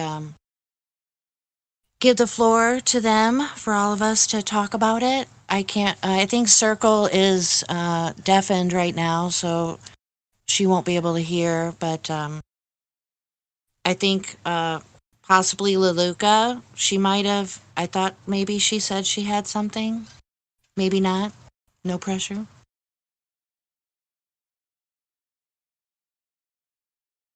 So the only reason why I was bringing that, so the only reason why I was bringing that up is because we're coming up on 2 hours of conversation, which is wonderful. But from my understanding, we were gonna, keep it like at 3. So, I guess we can chit chat for a moment or two and maybe wait for Circle to come back and ask her if she wants to do her stuff, or Luca if she wants to jump in. Is there anybody in this voice channel that would like to ask a Flat Earth lady a question while we're waiting? Yeah. Yeah, we can do that for sure. Good suggestion. Does anybody have any questions? Now's your time to speak up. Oh. You have a globe earther called Mental Cell in here. You might want to ask you guys a question. What's his name? Sorry, what did you say? Mental Cell. Okay. Yeah, that's me. Hey, Mental Cell, I've talked to you. Hello. So how did you hear about, you probably got asked these questions when you got checked in and stuff, but for the purposes of Ladies Night, what brought you to the flat earth topic? How did you find out that people are talking about that the earth is flat? I think the first time I saw it was like the Flat Earth Society. I know you guys are not the same people as those guys, if I'm right. Yes, you are correct. Thank you for putting that disclaimer out there. Appreciate it. Yeah, that's the first time I heard about it. Okay, so what information did you get from them, and what were your opinions about it? I did not talk to them, but like the first time I saw about it or heard anything about Flat Earth really was, or I mean the current Flat Earth movement. Like, you know how they say people believed the Earth was flat earlier in history. So I have obviously heard about that before. But about the current Flat Earth movement, I first heard about the Flat Earth Society through like some, like the things they say that makes no sense on purpose, like we have members all across the globe thing. I think that was one of the first ones I saw.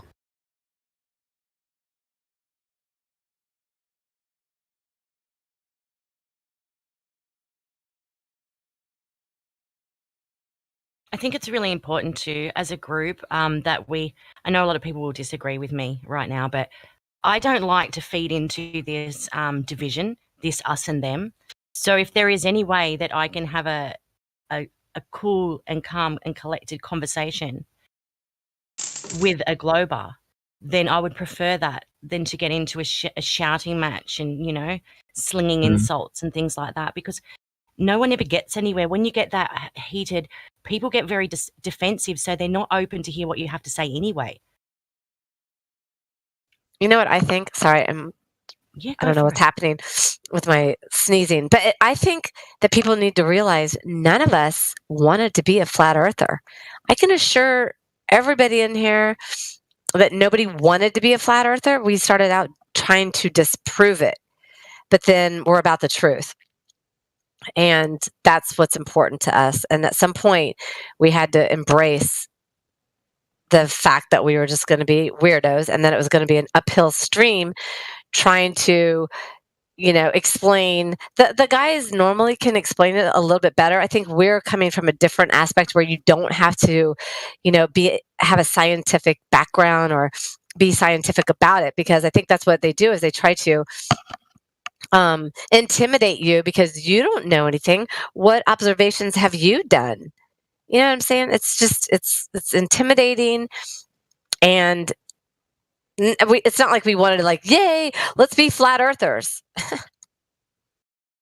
Exactly, Yeah. Blaze. Well said. Hey guys, I'm back. Welcome back. All right. So Mm-hmm. I had to do some research, right? Mm-hmm. Because you know the picture of the two oil rigs, right? Oh, yes. Y'all know what I'm talking about. The Black Swan, they call it. Continue. Yeah. So basically, the explanation for that is called the Superior Mirage. Mm-hmm. Actually, I can send a graphic real quick. Oh, so we can see it because it is a mirage? Is that what we're getting at here? So basically, because of the atmospheric conditions at the time that it was taken, the superior mirage effect occurred where basically there's a mirage of the object basically shifted vertically. Here's a good one that shows exactly what happens when it's closer than the horizon. I'll send it to... Funny. No, hang on. You can put it in live stream 1. Yeah. All right. So you guys see... Wait, it's not letting me... Are we allowed to send images? Hang on, what's going on here? Oh, they've got you. Go try again. I think VC Verified can't put pictures. Oh, never mind. Yeah, it's not letting me. It's not letting me send a picture to. One second. Let me give you a Globe Earther roll, and then you can do that. All right. So this is what they also tell us when we can see the Chicago skyline. They say that's also Yeah, exactly. Yeah, that's the description for that as well. But you see the picture I sent? Basically, that's what happens when it's that's just another example of it happening where you can clearly see that it's a mirage. And then here's a this one right here. This is a good graphic that actually shows what happens. Shit, I copied. Wait, hang on. I know y'all are just going crazy right now, but I'm not. I'm really cool and calm and collected, so don't worry. No, I know. I'm just looking at the chat. People were freaking out. But yeah, here's a graphic that kind of shows what's happening, right? So even though it's across the horizon, because the superior mirage effect is occurring, it is visible. Right. I'd just like to say that the only mirage I've ever witnessed in my 43 years of life was something that looked like water puddles. I've never seen buildings or boats or anything like that become a Right. mirage. So that's the difference between the superior mirage effect and the inferior mirage effect. So then also, I heard you mention Chicago because you probably know about the person, I forget his name, that was on a boat and took a picture of Chicago from like 60 miles away, right? You heard about that. So he was 60 miles away, which obviously normally you wouldn't be able to see it, but because of the superior mirage effect, he was able to see it. And when he was asked why he didn't travel 100 miles away, where he should, according to him, he should have still been able to see it, but obviously because of the superior mirage effect, he wouldn't have, because he would have been too far. He didn't have an answer for why he didn't go further. Because he knows that it's all just bullshit. Okay, so with the first picture that you posted, Yep. okay, that does not look like anything similar to the picture if you look up a little bit. to No, the picture. I know. I'm saying that's an exaggerated example, or not exaggerated, but that's an example where you can see it and it's a whole lot more prominent than in the other example. just to Well, kind of give you a better idea of what's happening. Well, if you look at the picture that was posted by iServe the 11 a.m., it looks completely different, exaggerated or not. You can clearly see the horizon behind the oil rig that is farthest away. You can see the horizon. It doesn't look anything like the exaggerated picture that you showed. Right. So that's I don't know why you can't wrap your head around that. It's extremely simple. It's not complicated at all. No, yeah, she understands you, but she was just saying that, here's another one actually. This one's even better. What about? Hang on, stop.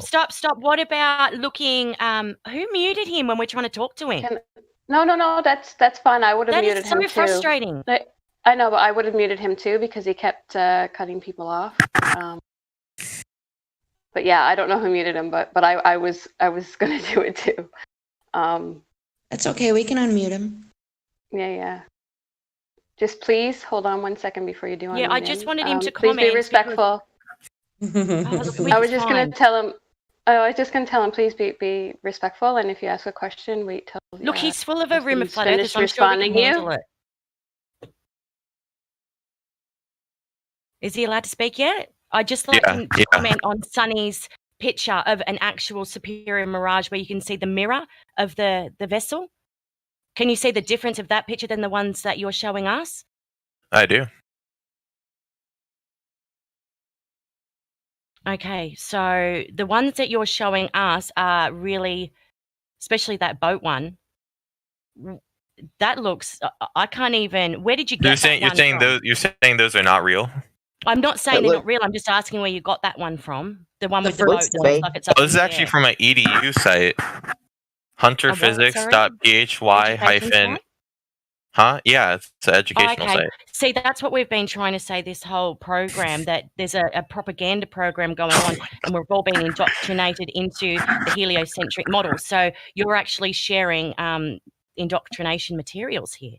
All right, so why wouldn't they just invert the boat then? If this had nothing to do with any of that and was literally just about atmospheric refraction.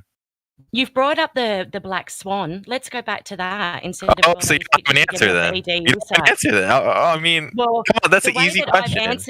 The way that I've answered it is the mirage that you're talking about, an actual mirage, Superior Mirage, would be like a mirror, like Sunny posted, not like what you're sharing. Hang on.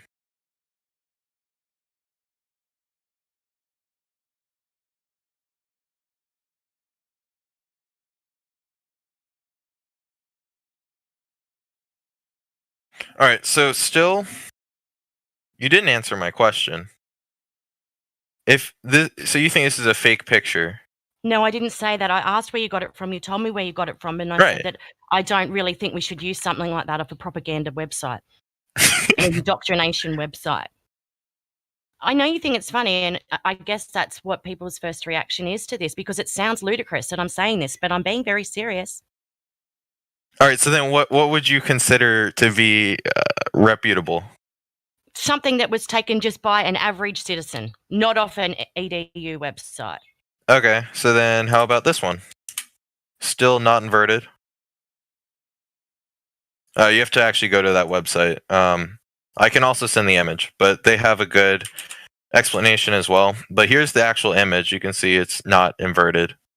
That might be the difference between the superior and inferior mirage.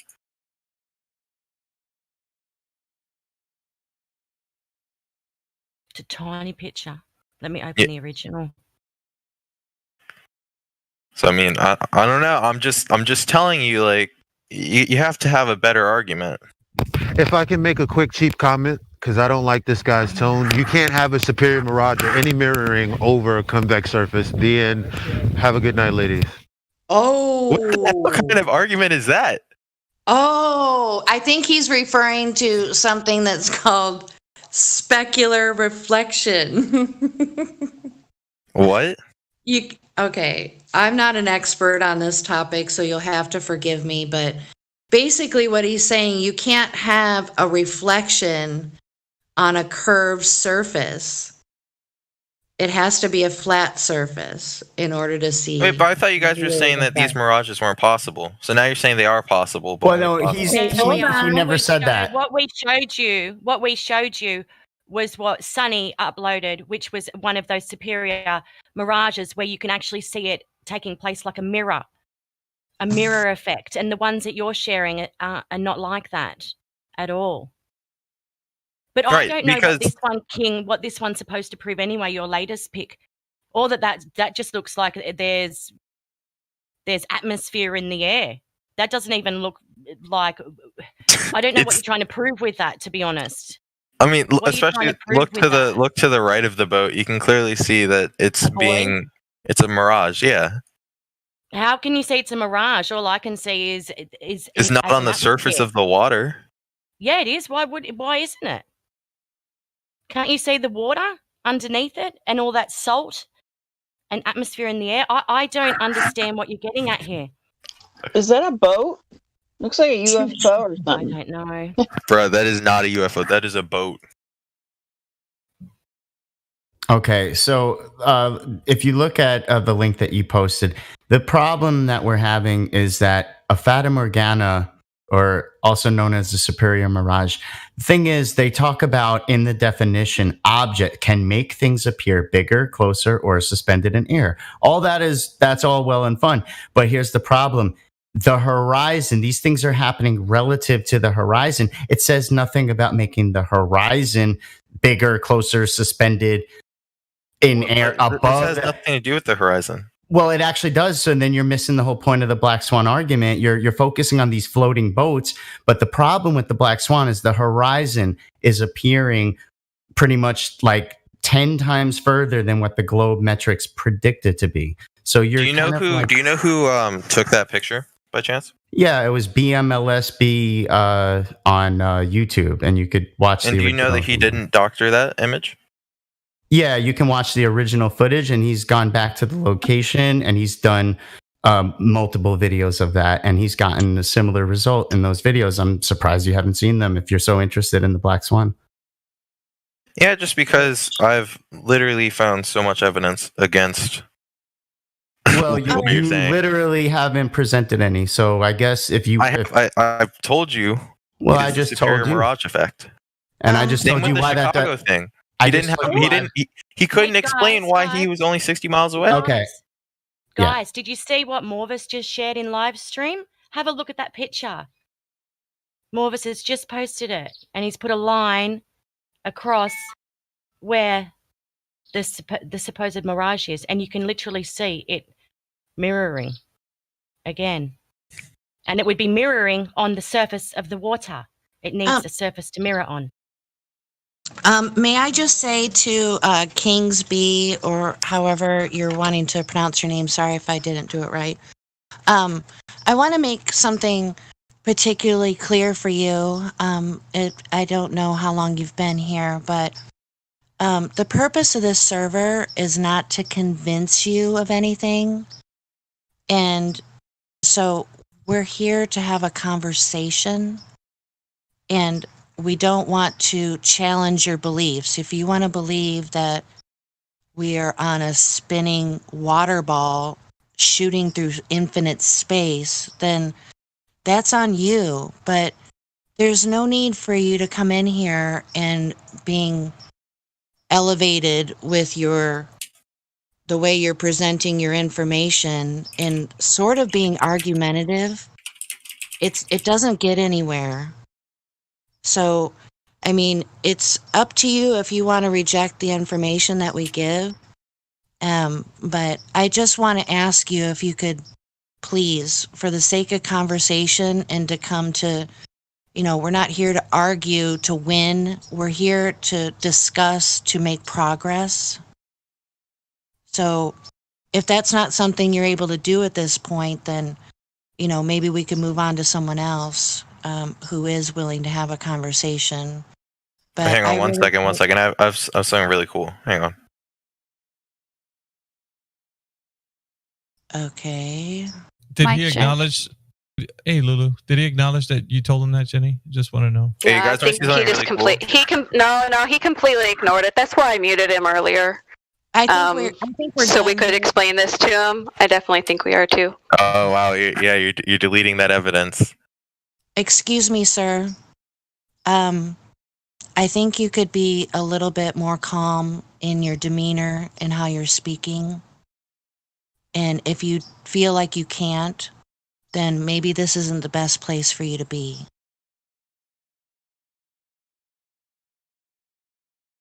So, hopefully you heard that. If not, then I guess you're just going to miss out on a lot of good stuff in here.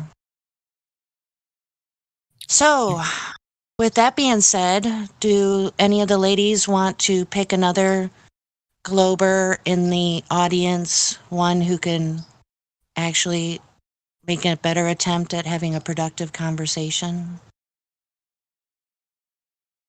Ladies, Yeah, you let's have see. Kinaz. You have Kinaz in here with the lobby roll if you want to talk to him. Sounds good. Come on down. You're the next contestant on the Flat Earth is Right. I love that. All right. Kinaz, you're unmuted. You have control of your mic. You can talk to the ladies of Flat Earth if you'd like. Kinaz, if you're there.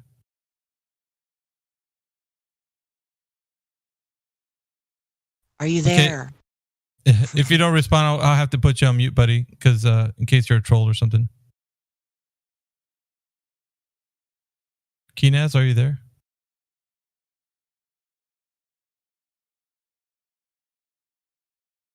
Okay, I guess he's not home. The troll is real. Real. We have Orion 2006. I will mute him for you guys. Orion 2006. Welcome to the chat right now. We're having Ladies Night and the Flat Earth Discord 2.0. Are you there? Yes, I am here. Hey, welcome to the chat, and I'll turn it over to the ladies. Okay. Hey, how's it going? Oh, good. So, are you brand new to our server? Yes. Did you just join, or have you been listening for a while? I just joined. You just joined the voice chat. Mm-hmm. Okay. All right. So, you probably got asked this question when you got. Well, you haven't been VC verified, so we're starting fresh, new from you. How did you learn about the flat Earth topic? Well, that's I had an aunt. Wait, never mind. Wait, no. I learned it from the memes. So you were in another Discord and somebody was posting some memes? Oh. Actually, not like really memes, but I just heard about it. It's something that you hear here and there. Yeah. So you sound a little bit young, and I'm not trying to put you on the spot, but how old are you? 14. Okay. All right. So, were the memes that you saw, were they serious memes, or were they memes portraying flat Earth being ridiculous? It kind of a mixed bag. Okay. So what was your first thought when you found out that people are talking about that the Earth is flat? What was your first thought? Well, if the Earth was flat, wouldn't what evidence is there?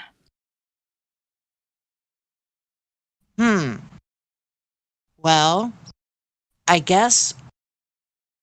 Well, see, the thing is the original claim that tells us where we live. They tell us we live on a ball. So it's actually on the people who make those claims that we live on a ball. It's up to them to prove to us that that is in fact our reality. Well, that would be the same for flat earthers. Like, what evidence do you guys have to support your claims? Well, see, the reason is we've looked at the evidence that they've given us, and to put it mildly, it doesn't pass the smell test. There's too many anomalies that cannot be explained that would comport with the heliocentric model.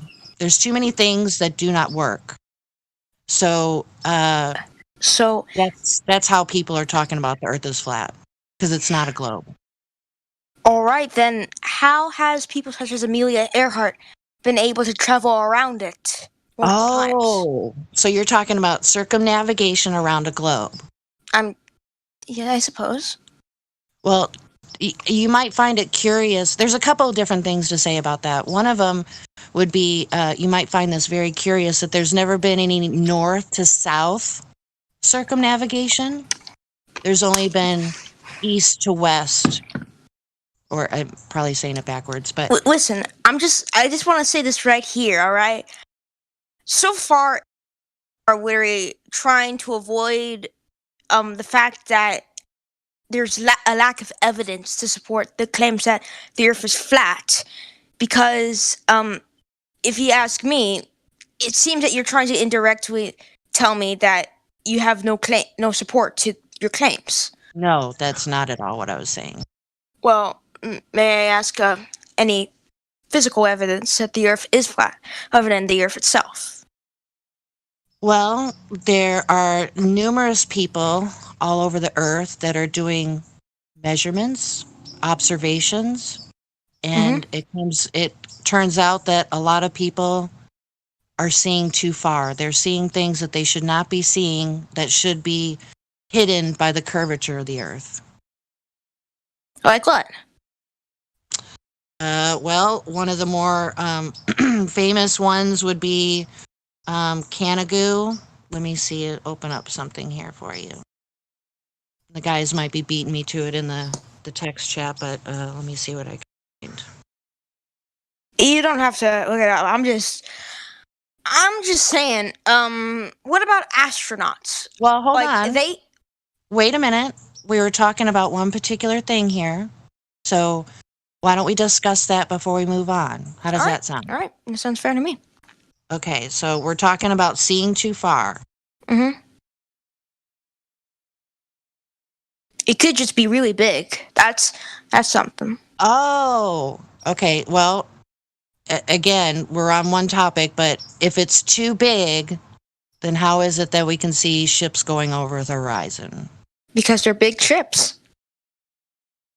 Oh, wow. Okay.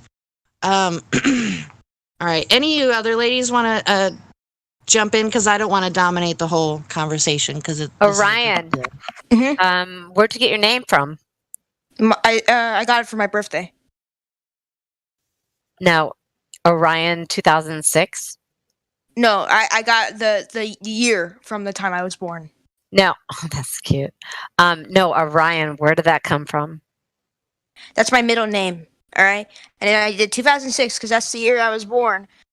Well, I wouldn't tell people that on Discord. Okay, you shouldn't. Just tell I wouldn't people. say that the Earth is flat without evidence. Well, listen. Here's the thing. If we're gonna keep this going for a little while, are you open to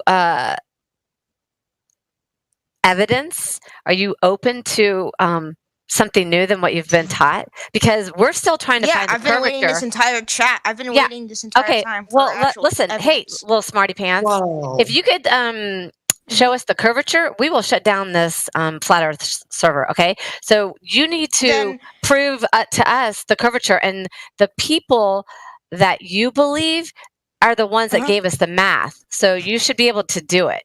I'm sorry, but you may have never heard of this, but there's this thing called astronauts in NASA. They go to space and they, yeah. Yeah. Have you seen that, or have you only seen it on TV, or are you just being told what to do? Listen. Listen. Are you saying that the globe in your room? Do you have a globe in your room? I do. Okay. It's not very shocking. I can tell you that much. Well, how is it?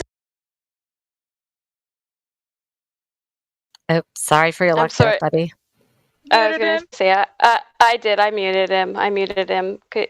Young man, could you please wait until the people are finished responding before you ask questions?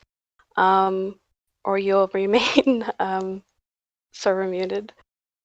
Yeah, please be respectful. We're more than willing to help you figure things out. You don't need to talk down to us. We're just sharing information. We're not trying to tell you what to think. We want you to think for yourself, be a critical thinker, and be intellectually honest. These people have been studying this stuff for years. They've put everything into it. So don't come in here with that attitude, because you're not going to get away with it. So I'm going to unmute you now, but please be respectful. Okay.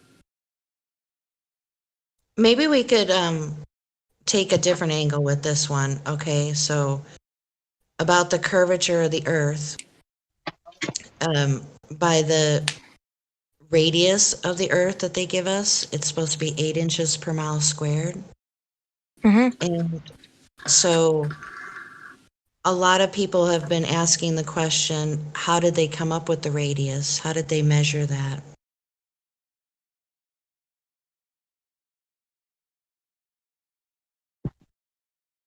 Do you happen to know? No. Well, don't you think that would No, be I do not. important? Don't you think that would be important to know how they measured it? Yeah, I suppose so, yes. Yes. Well, it wasn't done by a measurement. It was done by calculation. Don't you find that a little bit concerning? Well, I'm not really. It's just, it's like, I don't really find it concerning. So somebody just makes up an arbitrary number from a calculation and that's okay with you? Well, not really, I suppose. Like, it's just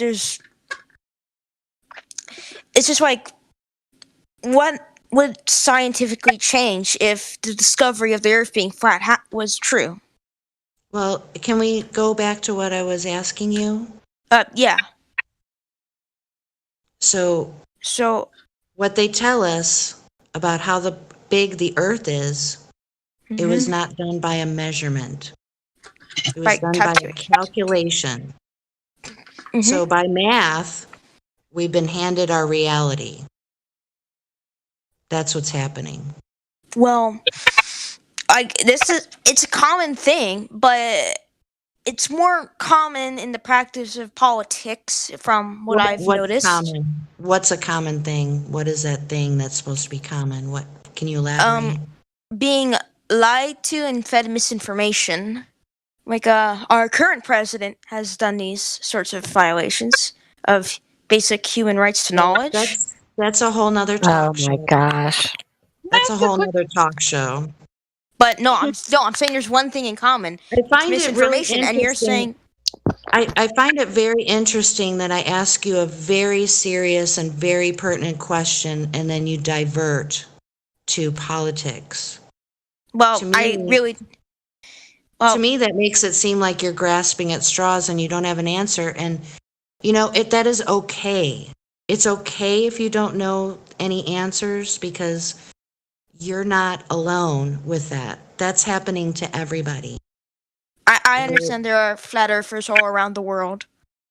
You mean all around the globe? Yeah, all around the globe. Yeah, get the meme right. That'd be great.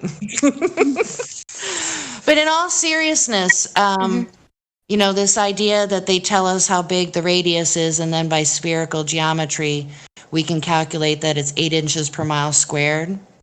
And I can promise you on my life that people are doing observations and they're actually taking measurements. And we can see too far. We are seeing things that should be hidden behind the curve. All right. I don't mean to change the topic, but I think it's something that I find very, I would like to know, is why would we be lied to about the Earth's shape? Ooh, okay.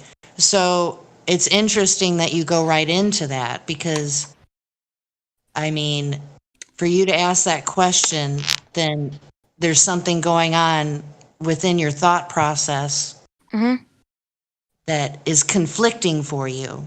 It's almost like in some small way that what we're saying and we're trying to tell you is making sense. So your only alternative at that point would be to ask, why would they lie? So we can only speculate as to why they lie, but as we can about the Earth being flat. Okay. Well, that's Well, what did you think about what Jen just said about that we should be seeing things hidden behind the curvature according to the math that they gave? I believe that is worthwhile to be believed in, but drones have been flying up, of course, and at times they would appear to be at different angles.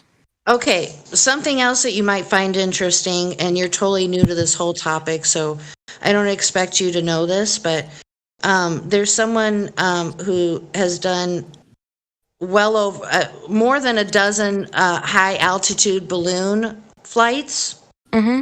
And the latest one that he did, it went up in excess of 120,000 feet. And that is way above I think it's like something in the realm of 30,000 feet that planes go. So this is way, way, way up there. And come to find out, the horizon is completely flat. Interesting. Huh, well. And something else that flat earthers have identified is that the Red Bull jump, which I'm pretty sure you may be familiar with, what they showed us was done with the fisheye lens, and that it was easily discernible by a critical eye with the photography that they gave us. Things were showing curved that shouldn't be curved, which indicates a fisheye lens. Well, then here's something that is somewhat similar to that, is that satellite imagery. When it's laid out, you see the edges of it, such as on Google Earth, the tips of it don't seem to be lined up correctly, as if it went around it and put the photos together in order to make a mashup. So that could be it. Like, that could be maybe something similar to what you're talking about.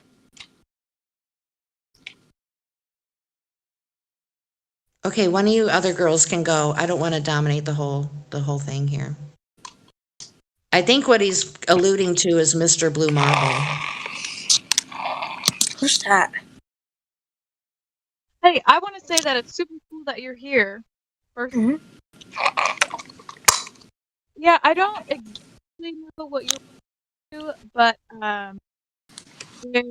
don't you think there would be more photos of the whole? I honestly can't hear. You're cutting out like a bit, like you're filtering out. Yeah, rejoin, hun. Okay.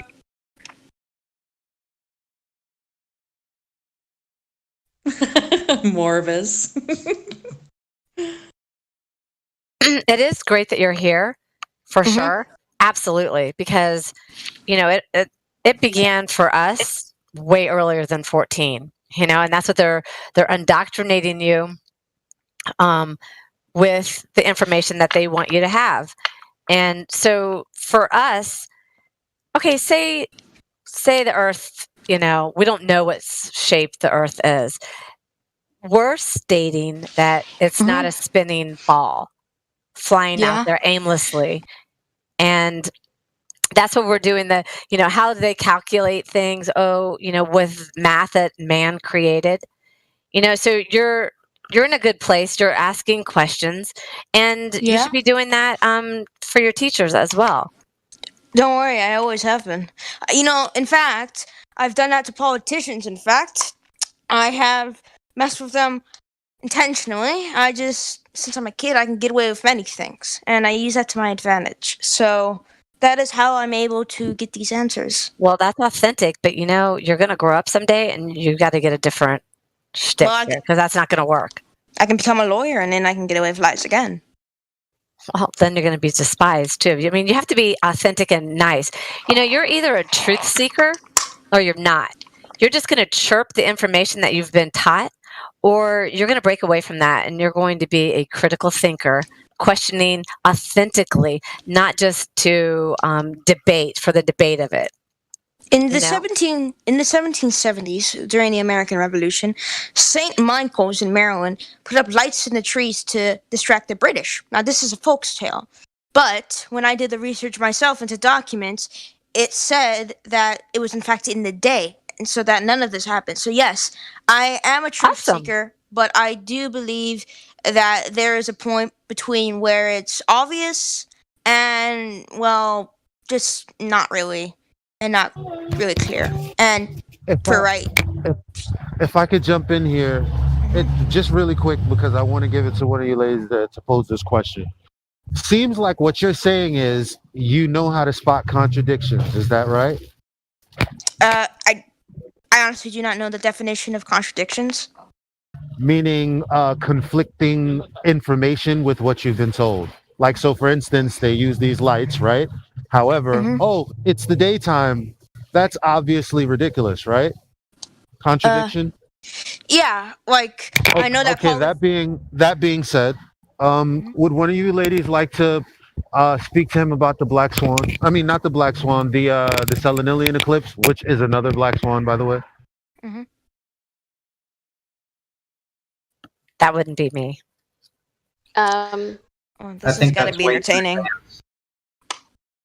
I mean, I don't have a problem with a guy jumping in, because I mean, what are we here for? We're here for the truth. We're here for the introduction of people learning something new to take away to go do their own research. So I don't have a problem if a guy needs to answer this, because let's face it, not a lot of us are. We're still learning.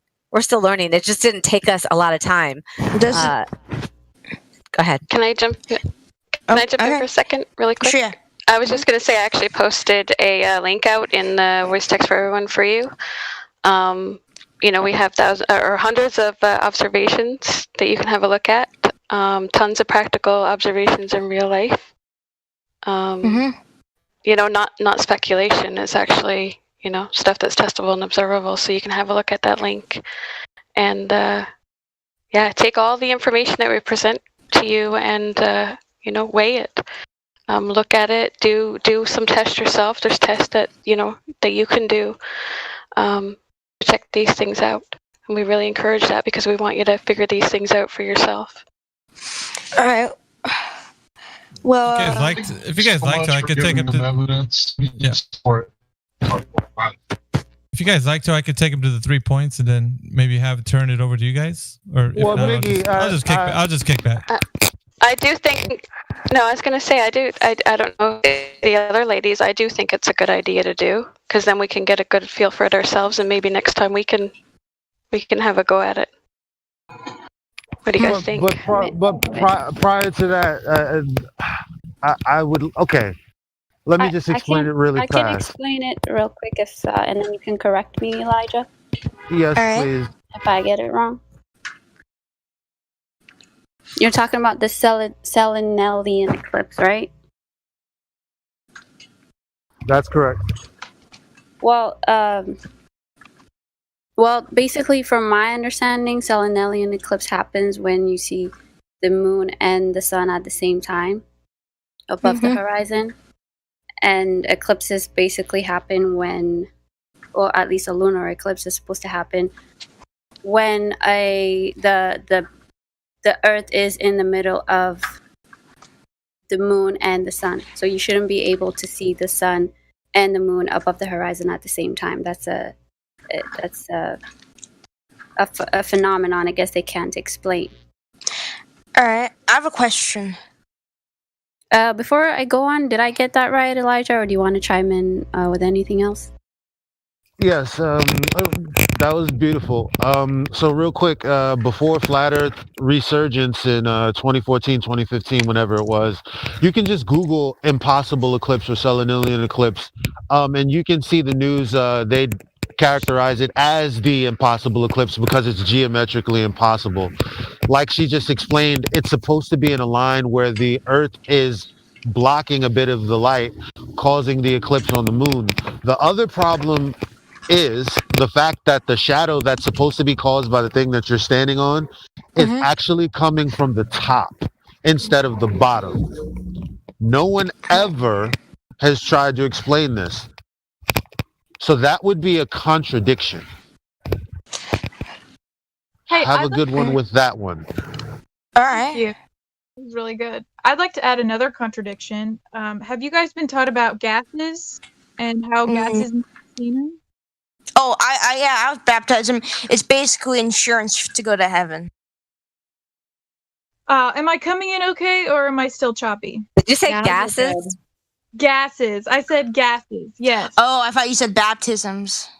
That's good that you've been baptized. Great. Mm-hmm. I'm Armenian, so it's religion, insurance stuff. What?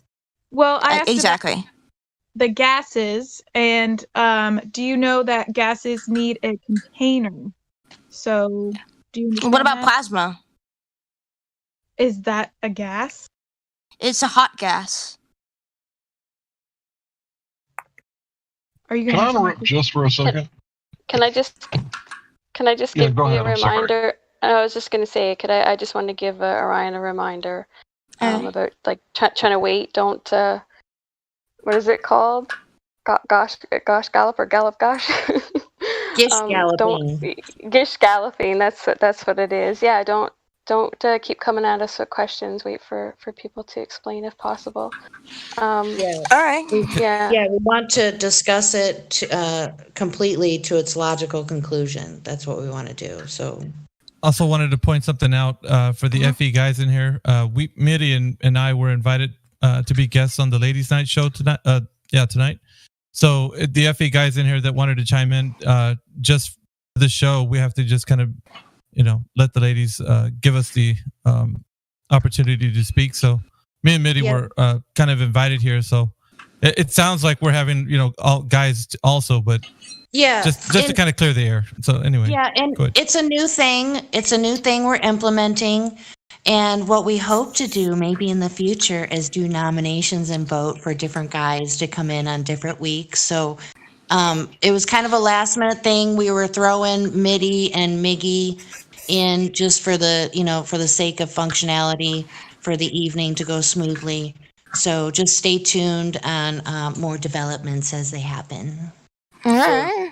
So to clarify, Eminem are just guest appearances, and everybody else should still be quiet. Well, they're helping us facilitate the conversation between BC and the text. That's it. All right, guys, I gotta go, but come back. Okay, thank you for coming. I gotta watch a film with my dad's, but I gotta. It's been really fun doing all these conspiracies with you guys. See ya. That's good. Bye. Oh,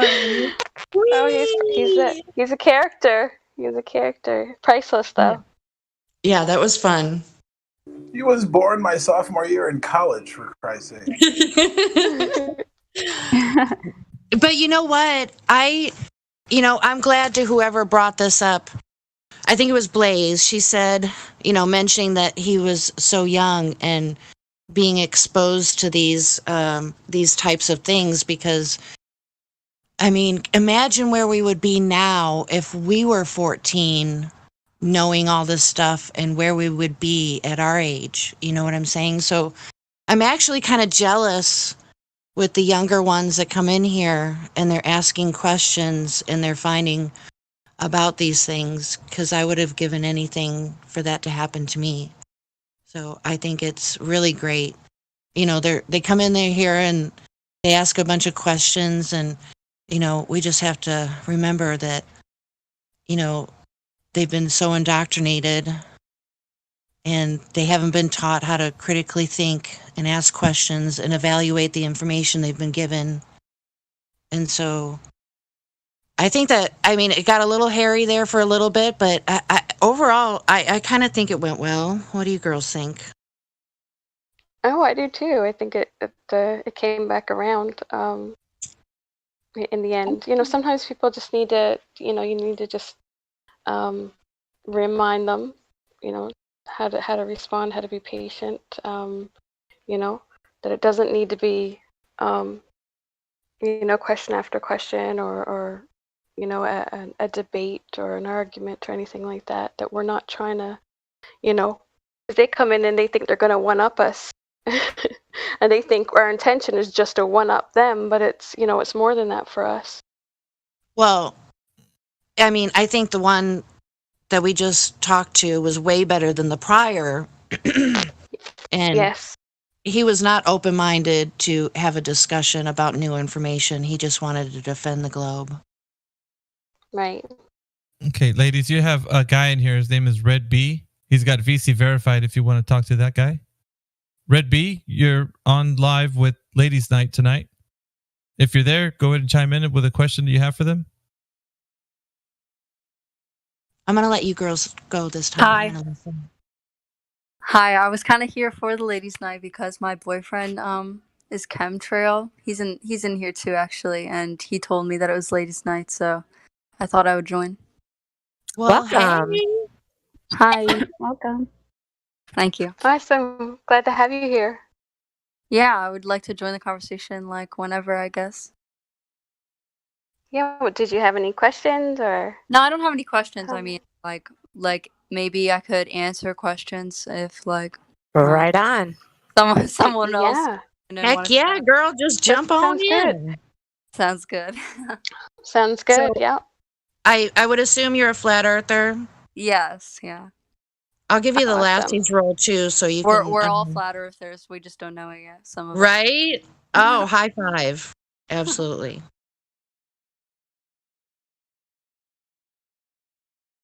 Okay, we we do have have another. Yeah, we have another Go person ahead. in here. Oh, sorry. Were you going to say that, Crystal? The same? Purrball's in here. Yeah, per ball. He's got the lobby roll. I'm going to mute him for you guys. Okay, Purrball, you have control of your mic if you want to speak to the ladies. This is Ladies Night. So go ahead and ask a question if you'd like. We'll give you a short amount of time because if you don't respond, usually we have to mute you in case you're a troll or something. So, Purrball, are you there?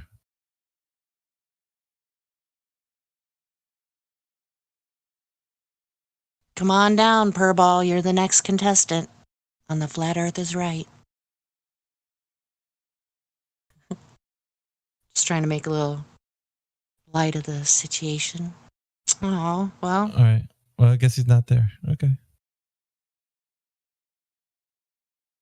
Well, we need to find somebody. I want to hear Red B. I want to hear Red B talk to somebody.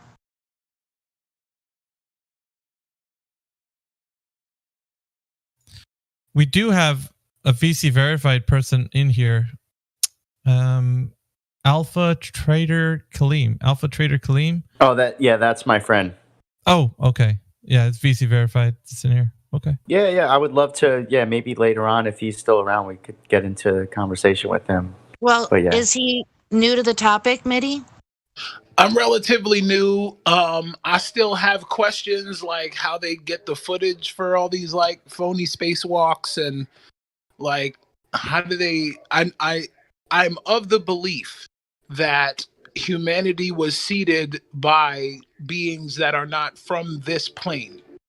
I'm also of the belief that the pyramids that we see not only in Egypt but in Central America, in Mexico, and also in what's called the United States, also have similar. Cahokia Mound. So, I mean, if you look at all the ancient texts, they all say the Earth is flat, but where in the world are they getting this footage?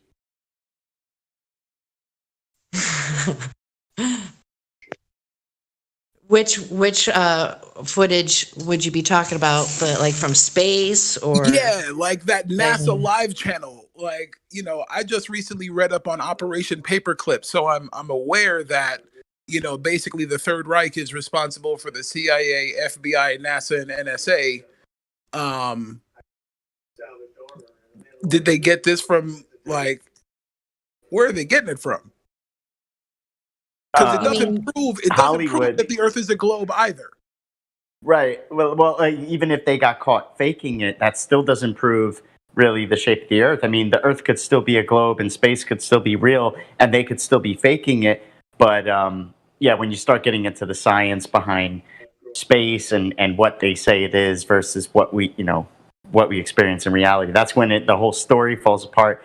And you have no choice but to assume that it must be done in like a studio or something. I mean, if the ladies want to give their take on it, though. Much appreciated. You girls, go ahead.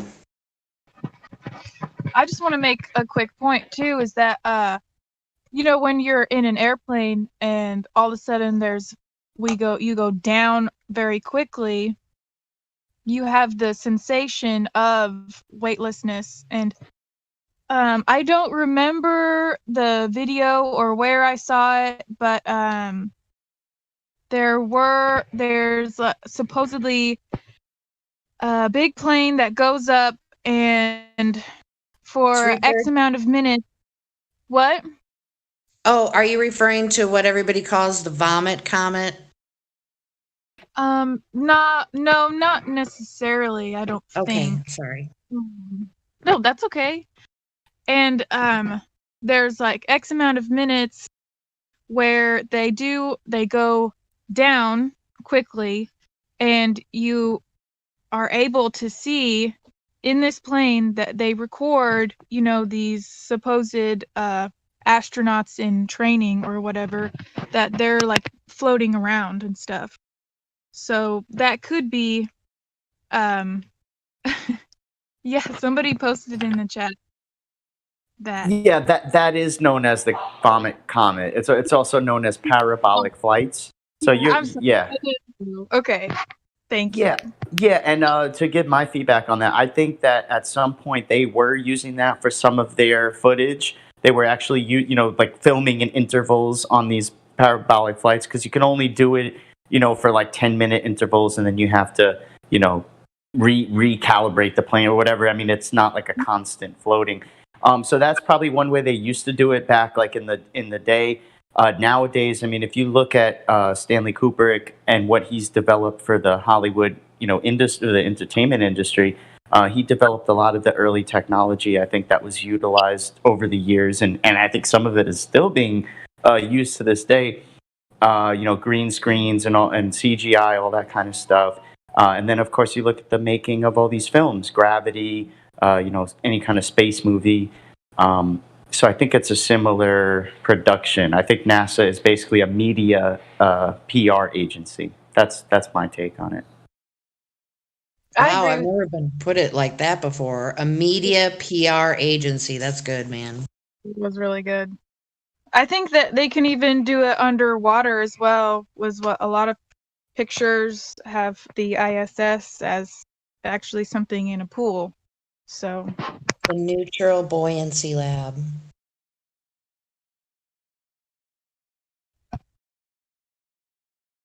So what do you think? Does that answer your question at all? Like, what do you think of that? Oh, that definitely serves to answer a lot of questions, because one, it shows that the idea that they give us that space is this like outer realm where everything floats and we can get there is a fallacy.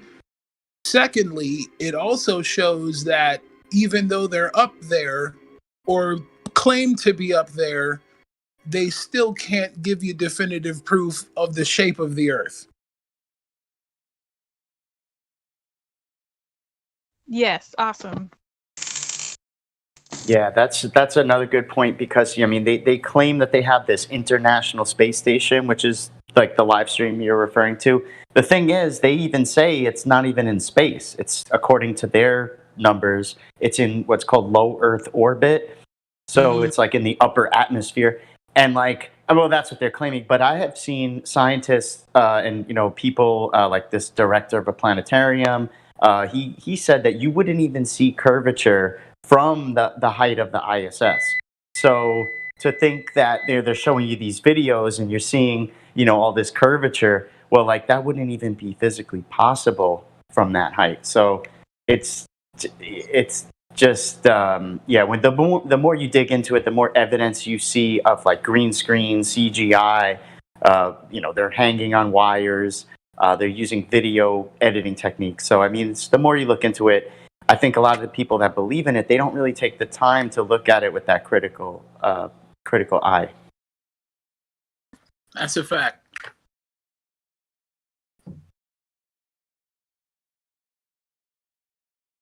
It's a good thing that, you're open-minded enough to be able to look at it in a new way. And that's why we've been able to have these conversations without like getting into arguments or debating or any of that. You know, he's already pretty woke when it comes to a lot of these topics. So it was kind of it was an easy transition for me to bring up flat Earth, even though I dread bringing it up with a lot of people. You know. Hey man, I the first time that I thought to myself, why would they lie? And then I found out that the Titanic was sunk by the Jesuits. And you look, they hit that bitch with a torpedo, straight up. How do you take a giant iron canister and blow it into two pieces that fall on opposite sides of the ocean? That's torpedo work. And then they come out with this whole movie that gives you this idea that this iceberg sank it, when in fact the Titanic had three of the biggest opponents of the Federal Reserve on board. And if you look at the way that the world is structured now, everyone is working for the Fed. And that's enough motivation for them to off 3,000 people. They did it in 9/11. They'll do it again. So why wouldn't they lie? They've gained so much from lying. Exactly. And so much money. Right. Trillions. Oh, Iraq has weapons of mass destruction. Huh? And that's a good point that you brought that up, because sometimes we like to bring that up in here, because some of the footage that they supposedly used as evidence for weapons of mass destruction actually came from NASA, your boy. Boom. Yeah. So it all comes full circle. But yeah, that was really well put. They've gained so much from lying. And also, I'm a black man. So rope that in with civil rights, the Tuskegee experiment, Planned Parenthood. Yeah. You know, that's a massacre and Holocaust that continues right now. Abortion kills more black people than gang violence, heart disease, death, and cancer combined. Okay, so just to give everybody a heads up, we're going to wind down and shut off the stream in about 15 minutes. And then I do believe we're going to have like a cool down period before we start up the live stream again. So just to, you know, we could do some more chit chat for a little bit longer, and then soon after we'll resume as usual. Is it done? No, not just yet. I just wanted to give like kind of a warning. Leluka, do you want to chime in on stuff here? Because I don't want to. Oh no, I'm good. I just like listening to you guys or ladies. I kind of want to bring up. Sorry, I kind of want to bring up something that what's his name, Alpha Trader, said earlier, like about how Egyptians he was talking about the pyramids. Yeah, the pyramids. So like, and it's crazy to think, like, I feel like those are some of the most like intelligent people like of their time, and I mean of all time, honestly, and how they're trying to hide all of that. And as far as like the CGI and all the like videos that NASA has now, and just like how they're hiding all of the past technology and stuff, and like it's almost easy just to make like fake videos versus like all of the truth that Joseph was really Imhotep. Right. So I don't know. It's just like they're hiding so much just by making up this lie. Lots of knowledge is what I mean. Yes. And in my belief, the pyramids weren't just a structure. They were a power station. If you look at what they originally looked like, they were coated in limestone and there was a gold cap at the top. And that would allow for the flooding Nile River to create a current of electricity that could give out free energy. Well, it is said that there has been water below the pyramids, and there was a huge lake. Someone found like a huge underground lake or something that they had. Yeah. There were tunnels to it. So that makes Yes. sense. And then also, I recently saw a YouTube video called The Joseph Conspiracy that says that the Joseph referred to in the Bible is actually Imhotep. Because when you go to Egypt, the tour guides, they give you one story. But in Egyptian schools, what they teach is that a man not from Egypt came to town, was able to speak to God, told Pharaoh that a famine was coming, and in Egypt, they have 9 enormous pits, just giant stone-covered holes in the ground that they claim are used for sacrifices, but in actuality, they're grain silos. You know what? I find it interesting that they aligned the pyramids to the stars in the sky. And, Yes. you know, if the heliocentric model was true, we wouldn't see the same stars. Right. Yeah, I'm that's sorry. I'm sorry. I'm so disrespectful on Ladies' Night, and this is rounding down. Yeah, the grain silos. That's interesting because if you actually look at the animation of Joseph on Netflix, he tells them that the famine is coming, and that's exactly what they do: store the grains. Yup. That brought people from all over the world to Egypt. My children have watched the movie. Sorry, go ahead. Oh, I was just saying that my children have watched that movie that's on Netflix about it. That's all. You know why? Yeah, the Bible is. Sorry. Sorry, no, I was just going to say that the Bible is historically backed up 100%. You know, there's stories that are in the Bible that are backed up through, including the flood, through all the different cultures and stuff like that. The Bible is also based on astrology. I just think it's crazy that like what the type of imagine the type of knowledge that us and just people would have if we weren't just so drowned out by our daily jobs and our school education. Do you know why the Sphinx is in the shape of a lion? No. It's because when it was built over 11,000 years ago, Leo was the constellation being carried through the sky by Orion's belt. Interesting. The reason Jesus is a fish is because we are exiting the age of Pisces. When he was alive, Pisces was being carried through the sky by Orion's belt, and then the age of Aquarius is what we're heading into.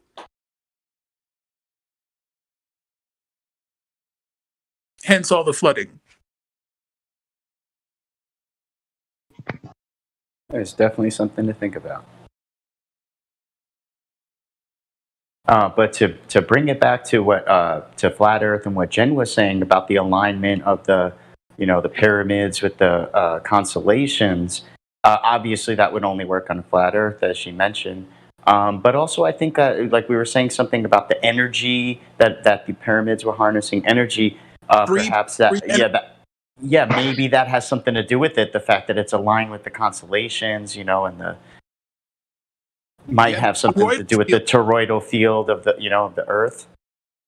And if you look at where the pyramids are in Egypt, they line up almost directly in latitude with pyramids in America. If you don't know, Memphis, Tennessee is littered with pyramids. It's another thing most people don't even know about that. Mm-hmm. And the other secret is that the Egyptian pyramids and the pyramids on this side of the world have the same architect. Yeah, that's kind of a mystery. I mean, it's we could take, but I want to hand it over to the ladies so that they can round out the show. But that's some really interesting stuff.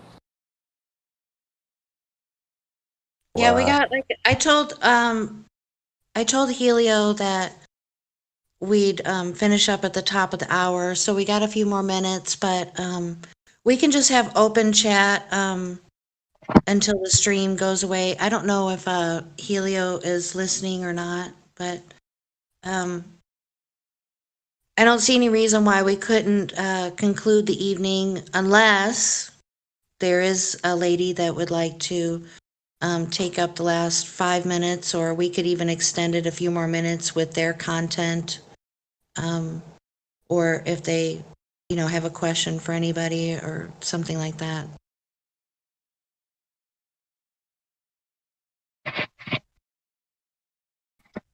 I just want to say, good job to all the ladies. Sorry I couldn't participate as much as I thought I would today, but you all did great.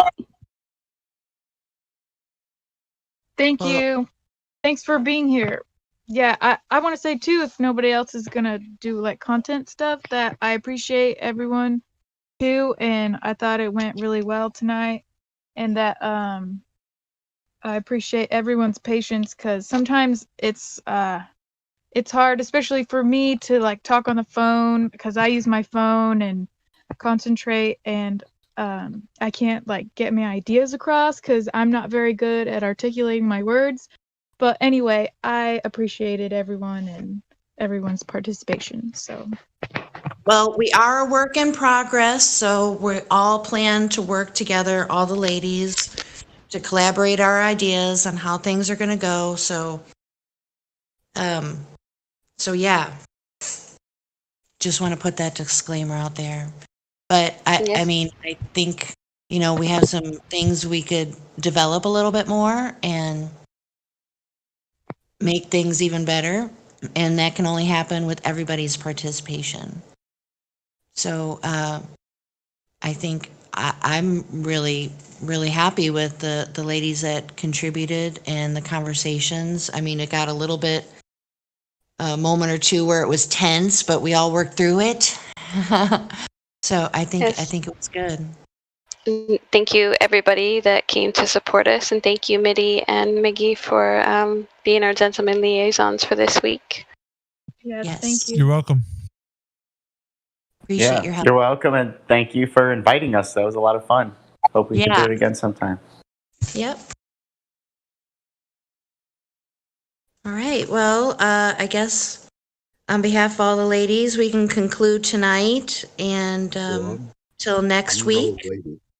I'm no lady, but I wanted to say that was a good talk, guys, and I appreciate it, and I appreciate the support. So sweet. Good night, guys. Thank you, Joey. Thanks. All right. Well, till next week, everybody. We'll talk to everybody then. You're watching Later. 24/7 Flat Earth Mitty, Discord FaceTime me after this, live. bro.